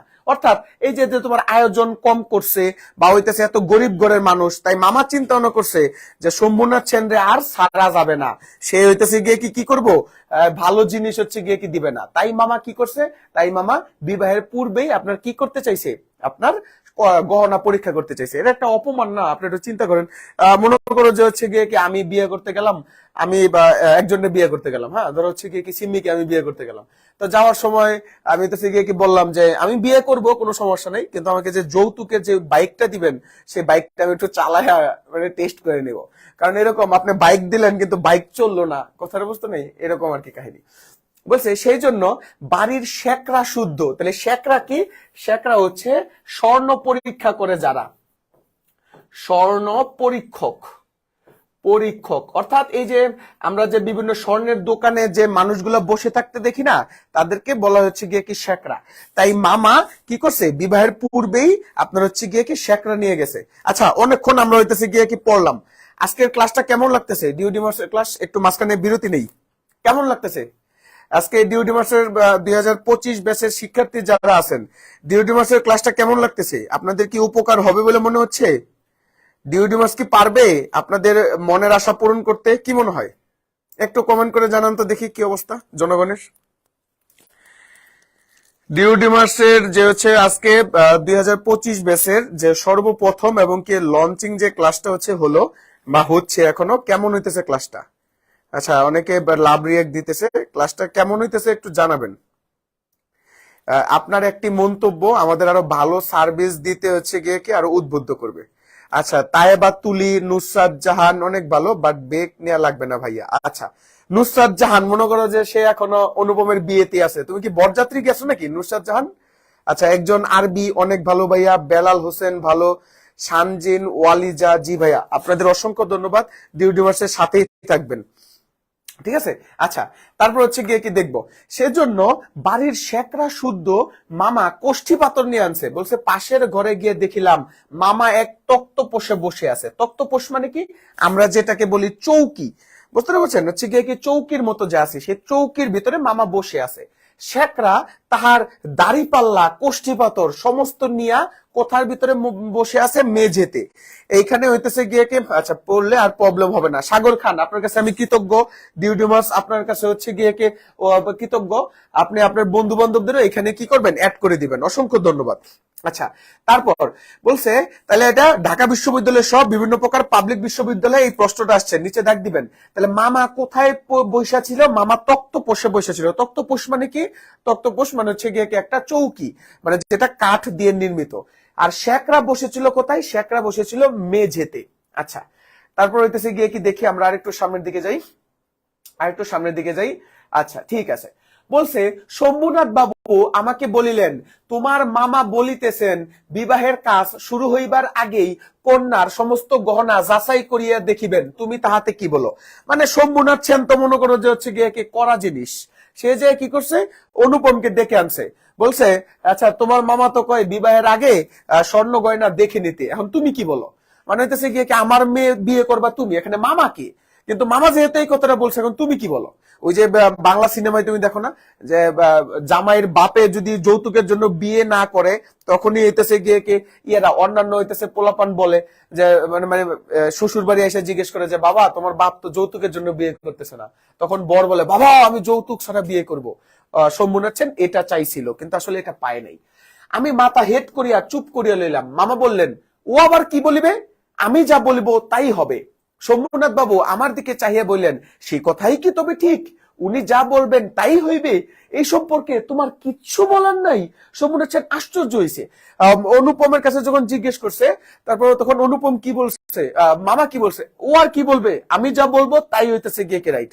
তখন শম্ভুনাথ সেন আশ্চর্য হয়ে গেছে, কি বললো? যেই ছেলে এত বড় হয়েছে বিয়ে করতে আসছে, তার কি ভালো মন্দ বলার কোনো অধিকার নাই? তখন মামা শম্ভুনাথ সেন আবার অনুপমকে আপনার জিজ্ঞেস করছে, এই অনুপম, হ্যাঁ কি করছে? শুধুমাত্র গান নাড়ায় বলছে, না আমার কিছু বলার নাই, মামা যা বলবে তাই। অনুপম শম্ভুনাথ সেন বুঝা ফেলাইছে যে তুমি নামেই বিয়া করছো, আর হইতেছে তোমার সংসারে যদি বিয়া হয় তাহলে আমার মাইয়ারে মামাই কি করবে, নিয়ন্ত্রণ করবে আর কি। তো তখন আর বিয়ে দেয় নাই। আচ্ছা, এসব কথায় আমার সম্পূর্ণ অনধিকার, অর্থাৎ মামা যা বলবে তাই হচ্ছে হবে। আচ্ছা তবে বসো, মেয়ের গা হতে গহনা খুলিয়ে আনিতেছি। এটা কে বললেন? তিনি বললেন, মানে কি শম্ভুনাথ সেন বললেন। আচ্ছা ঠিক আছে, আমি তাহলে আমার মেয়ের গহনা হচ্ছে আমি আনতেছি, সমস্যা নেই। মামা বললেন, অনুপম এখানে কি করবে? ও সবাই গিয়ে বসুক। এবার শম্ভুনাথ সেন বললেন, না সবাই নয়, ওর এখানেই থাকতে হবে। ওরা তোমরা যে আমার চোর বলছো বা চোর ভাবছো, আমি যে চোর না, এটা অনুপম সহ দেখবে। আচ্ছা, কিছুক্ষণ পরে তিনি একখানা গামছায় বাঁধা গহনা আনিয়া তক্তপোষের উপর মেলিয়া ধরিলেন। তাহলে এটা নিচে দাগ দিবেন যে শম্ভুনাথ সেন আপনার কি করছে? শম্ভুনাথ সেন সকল প্রকার গহনা কি দিয়ে আনছে? শম্ভুনাথ সেন সকল প্রকার গহনা গামছা দিয়ে পেঁচায় আনছে। গামছা দিয়ে কি করছে? পেঁচায় আনছে। আমরা একটু সামনের দিকে যাই, আর একটু সামনের দিকে যাই। আচ্ছা ঠিক আছে, বলছে পিতামহীদের আমলের গহনা, অর্থাৎ এই যে যে অনুপমের কল্যাণীর বাপ যে গহনাগুলো দিছে, এগুলা খুব পিতামহী, মানে অনেক পুরনো, অনেক পুরনো গহনা। কি আপনার কি করে দামে বাড়ে না, কারণ হচ্ছে গিয়ে কি কোনো খাদ নাই। বলছে হাল ফ্যাশনের সূক্ষ্ম কাজ নয়, যেমন মোটা তেমন ভারী। অর্থাৎ কি, যদি মোটা হয় এবং ভারী হয় তাহলে স্বর্ণের পরিমাণ বেশি, বুঝতে পারছে? আচ্ছা, বলছে শেখরা গহনা হাতে তুলিয়া লইয়া বলিল, এ আর কি দেখিব, এ হাতে কোনো খাদ নাই, সোনা এমন সোনা এখনকার দিনে আর ব্যবহার করা হয় না। তাহলে কি করছে, যখন কন্যার শরীর থেকে শম্ভুনাথ সেন গহনাগুলো আনছে, শেখরার হাতে দিছে, শেখরা বলছে এই গহনার ভিতরে কোনো খাদ নাই, এটা খাঁটি সোনা, এটার কি দেখবো। মানে শম্ভুনাথ সেন সবকিছু কি দিছে, পিওর সোনা দিছে, স্বর্ণ দিছে। আচ্ছা, এই বলিয়া সে মকর মুখা একখানা বালা চাপ দিয়া দেখাইলো, তাহা বাকিয়া যায়। মকর মুখা মানে কি? মকর মুখা মানে হচ্ছে কুমিরের মুখের মতো, কুমিরের মুখের মতো, মুখের মতো, অর্থাৎ কুমিরের মুখের মতো শেপের একটা বালা ছিল। বালা মানে কি? হাতের চুড়ি ছিল আর কি, বুঝতে পারতেছো? তো হাতের চুড়ি সে চাপ দিয়ে দেখাইলো যে এখানে সমস্ত প্রকার স্বর্ণগুলা কি ছিল, 1 নাম্বার স্বর্ণ ছিল। মামা তখনই নোট বইয়ে গহনাগুলোর ফর্দ টুকিয়া লইলেন। পাশে যাহা দেখানো হইলো, কি পরিমাণ শয়তান, তুমি বুঝতে পারতেছো? পাশে যাহা দেখানো হইলো তাহা যেন কম না পড়া যায়। অর্থাৎ তারে যা যা দেখাইছে মামা কি করছে, একটা খাতার ভিতরে লেখা রাখছে। অর্থাৎ মনে করো যে বালা, বালা কয়টি? বালা হচ্ছে 4টি। তারপর কানের দুল, কানের দুল কয়টি? কানের দুল হচ্ছে গিয়ে কি 6টি। তারপর মনে করো যে হার কয়টি? হার হইতেছে গিয়ে কি 2টি। এরকম করে সে কি করলো, টুকিয়া লইলো, মানে কি সে লিখে রাখছে। কথাটা কি বলতেছেন, কি পরিমাণ ছাগল। আচ্ছা, তারপর বলছে গিয়ে কি, মানে হইতেছে গিয়ে কি যদি আবার যে কি করবে, বাড়িতে যে দেখবে তাকে 4টা বালা দেখানো হয়েছে, 4টা বালাই দিছে নাকি কম দিছে, কি পরিমাণ শয়তান আর কি। আচ্ছা, তারপর গহনাগুলির মধ্যে একজোড়া ইয়ারিং ছিল। একজোড়া কি ছিল? ইয়ারিং। ইয়ারিং মানে কি? কানের দুল। ইয়ারিং মানে কি? কানের দুল। আচ্ছা, শম্ভুনাথ সেন সেইটা শেখরার হাতে দিয়া বললেন, এইটা একবার পরখ করিয়া দেখো তো। শেখরা কহিল, ইহা বিলেতি মাল, ইহাতে সোনার ভাগ সামান্যই। মানে যখন ইয়ারিংটা দিছে, কানের দুলটা দিছে, তখন শেখরা বলছে ইহা বিলেতি মাল, মানে বিদেশি জিনিস, এনে স্বর্ণ নাই, সবই খাদ। বুঝতে পারছো? আচ্ছা, শম্ভুনাথ বাবু ইয়ারিং জোড়া মামার হাতে দেয় বললেন, এটা আপনারাই রাখিয়া দিন। অর্থাৎ যেখানে হইতেছে গিয়ে কি স্বর্ণ কম ছিল, সেটা সে কি করছে, অনুপমের, শম্ভুনাথ সেন অনুপমের মামারে দিয়ে দিচ্ছে, কাইরা আপনার নেন, গায়ের ভিতরে স্বর্ণ নাই। বুঝতে পারতেছো? আচ্ছা, তারপরে আমরা হচ্ছে গিয়ে কি দেখি, তারপর আমরা দেখি এটা আপনারাই রাখিয়া দিন। আচ্ছা, তারপর আমরা দেখি কি বলছে, মামা সেটা হাতে লইয়া দেখিলেন, এই ইয়ারিং দিয়াই কন্যাকে তাহারা আশীর্বাদ করিয়াছিলেন। বুঝতে পারতেছো বিষয়টা? মানে হচ্ছে গিয়ে কি, যখন শম্ভুনাথ সেন যেই গহনাগুলো দিছে, মকর মুখা বালা, সেই গহনার ভিতরে স্বর্ণের পরিমাণ ছিল বেশি, কিন্তু অনুপমরা যে ইয়ারিং মানে কানের দুল দিয়া কল্যাণীকে দেখছে, সেখানে স্বর্ণের পরিমাণ সামান্য ছিল। মানে কি, সবই খাদ, মানে নকল। বুঝতে পারতেছো? তাহলে কি করলো মামা, আপনার কি করলো, একটা হচ্ছে গিয়ে কি মানে ধোকা খেয়ে গেল আর কি, যে যেখানে মামারা জিতবে কিন্তু মামারাই এখানে পরাজিত হয়ে গেল। মামার মুখ লজ্জায় লাল হয়ে গেল। দরিদ্র তাহাকে ঠকাইতে চাইবে কিন্তু তিনি ঠকিবেন না, এই আনন্দ সম্মুখ হইতে বঞ্চিত হইলেন। এবং তাহার উপরেও কিছু উপরি পাওনা জুটিল। উপরি পাওনা জুটিল মানে কি? উপরি পাওনা জুটিল মানে হচ্ছে অপমান।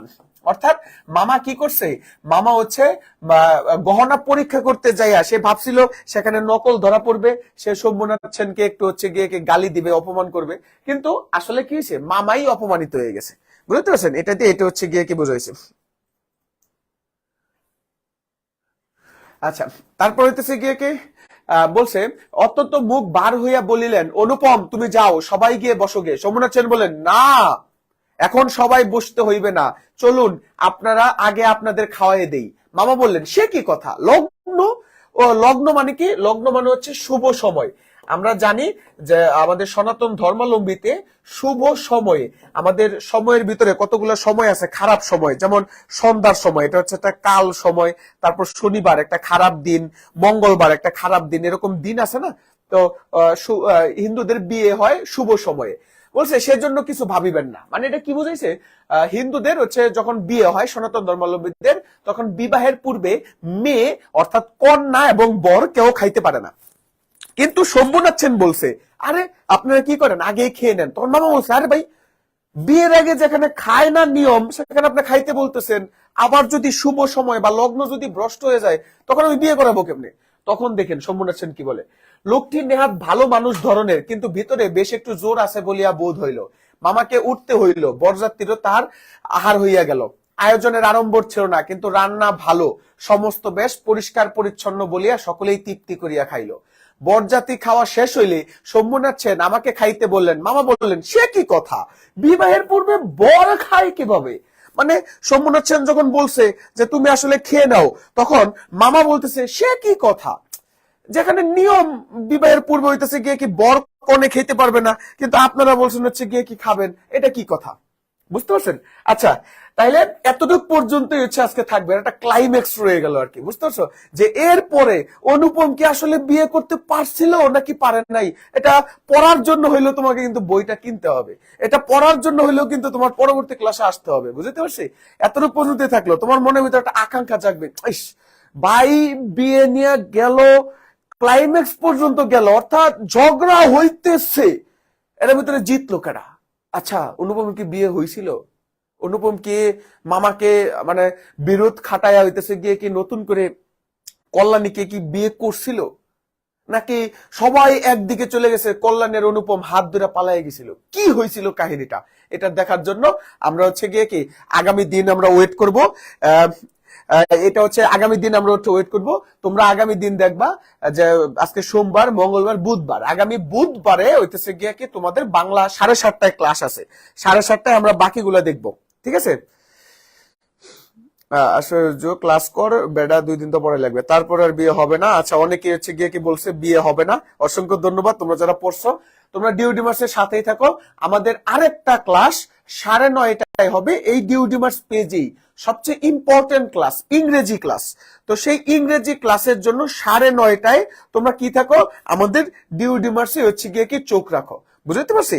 9:30টায় আমি বলতেছি, এই মাঝখানে তোমরা একটু ক্লাসটা শেয়ার করে দাও, এবং কি তোমরা কি নামাজ যদি থাকে নামাজটা হচ্ছে গিয়ে কি পড়বা। অবশ্যই ডিউডিমার্সের জন্য, তোমাদের জন্য, সকলের জন্য দোয়া করবা। আর 9:30টায় সকলে আমন্ত্রিত। 9:30টায় আমরা ডিউডিমার্সের কর্তৃপক্ষ আমরা কি করব, আমরা হচ্ছে তোমাকে ইংরেজি প্রথম পত্রের উপর হচ্ছে ক্লাস নিবে সবচেয়ে ভালো শিক্ষক, এবং কি এখন পর্যন্ত আমাদের ডিউডিমার্সের যতগুলো হচ্ছে ক্লাস হয়েছে সকল ইংরেজির একজন ভালো শিক্ষক এবং কি জনপ্রিয় শিক্ষক আমাদের তারেক স্যার। তিনি সুদীর্ঘ 12 বছর যাবত ইংরেজি পড়াইতেছে। আমরা যেরকম প্রত্যেকটি বাংলা অধ্যায় ভাইঙ্গা ভাইঙ্গা হচ্ছে গিয়ে কি দেখাইলাম, ঠিক একই রকম ভাবে উনিও তোমাকে ইংরেজি ভাইঙ্গা ভাইঙ্গা হচ্ছে গিয়ে কি দেখাবে। সবাই ভালো থাকো, সুস্থ থাকো, 9:30টার ক্লাসে সবাই উপস্থিত থেকো। আচ্ছা, সাইকেল ফ্রি ক্লাস হবে কি ফ্রিতে? জি ফ্রিতে হবে, ফ্রিতে। তাসমিয়া আলম, এটা ফ্রিতে, বুঝতে পারছেন? এটা ফ্রিতে। আমরা হচ্ছে টাকা কামানোর থেকে পড়াইতে ভালোবাসি।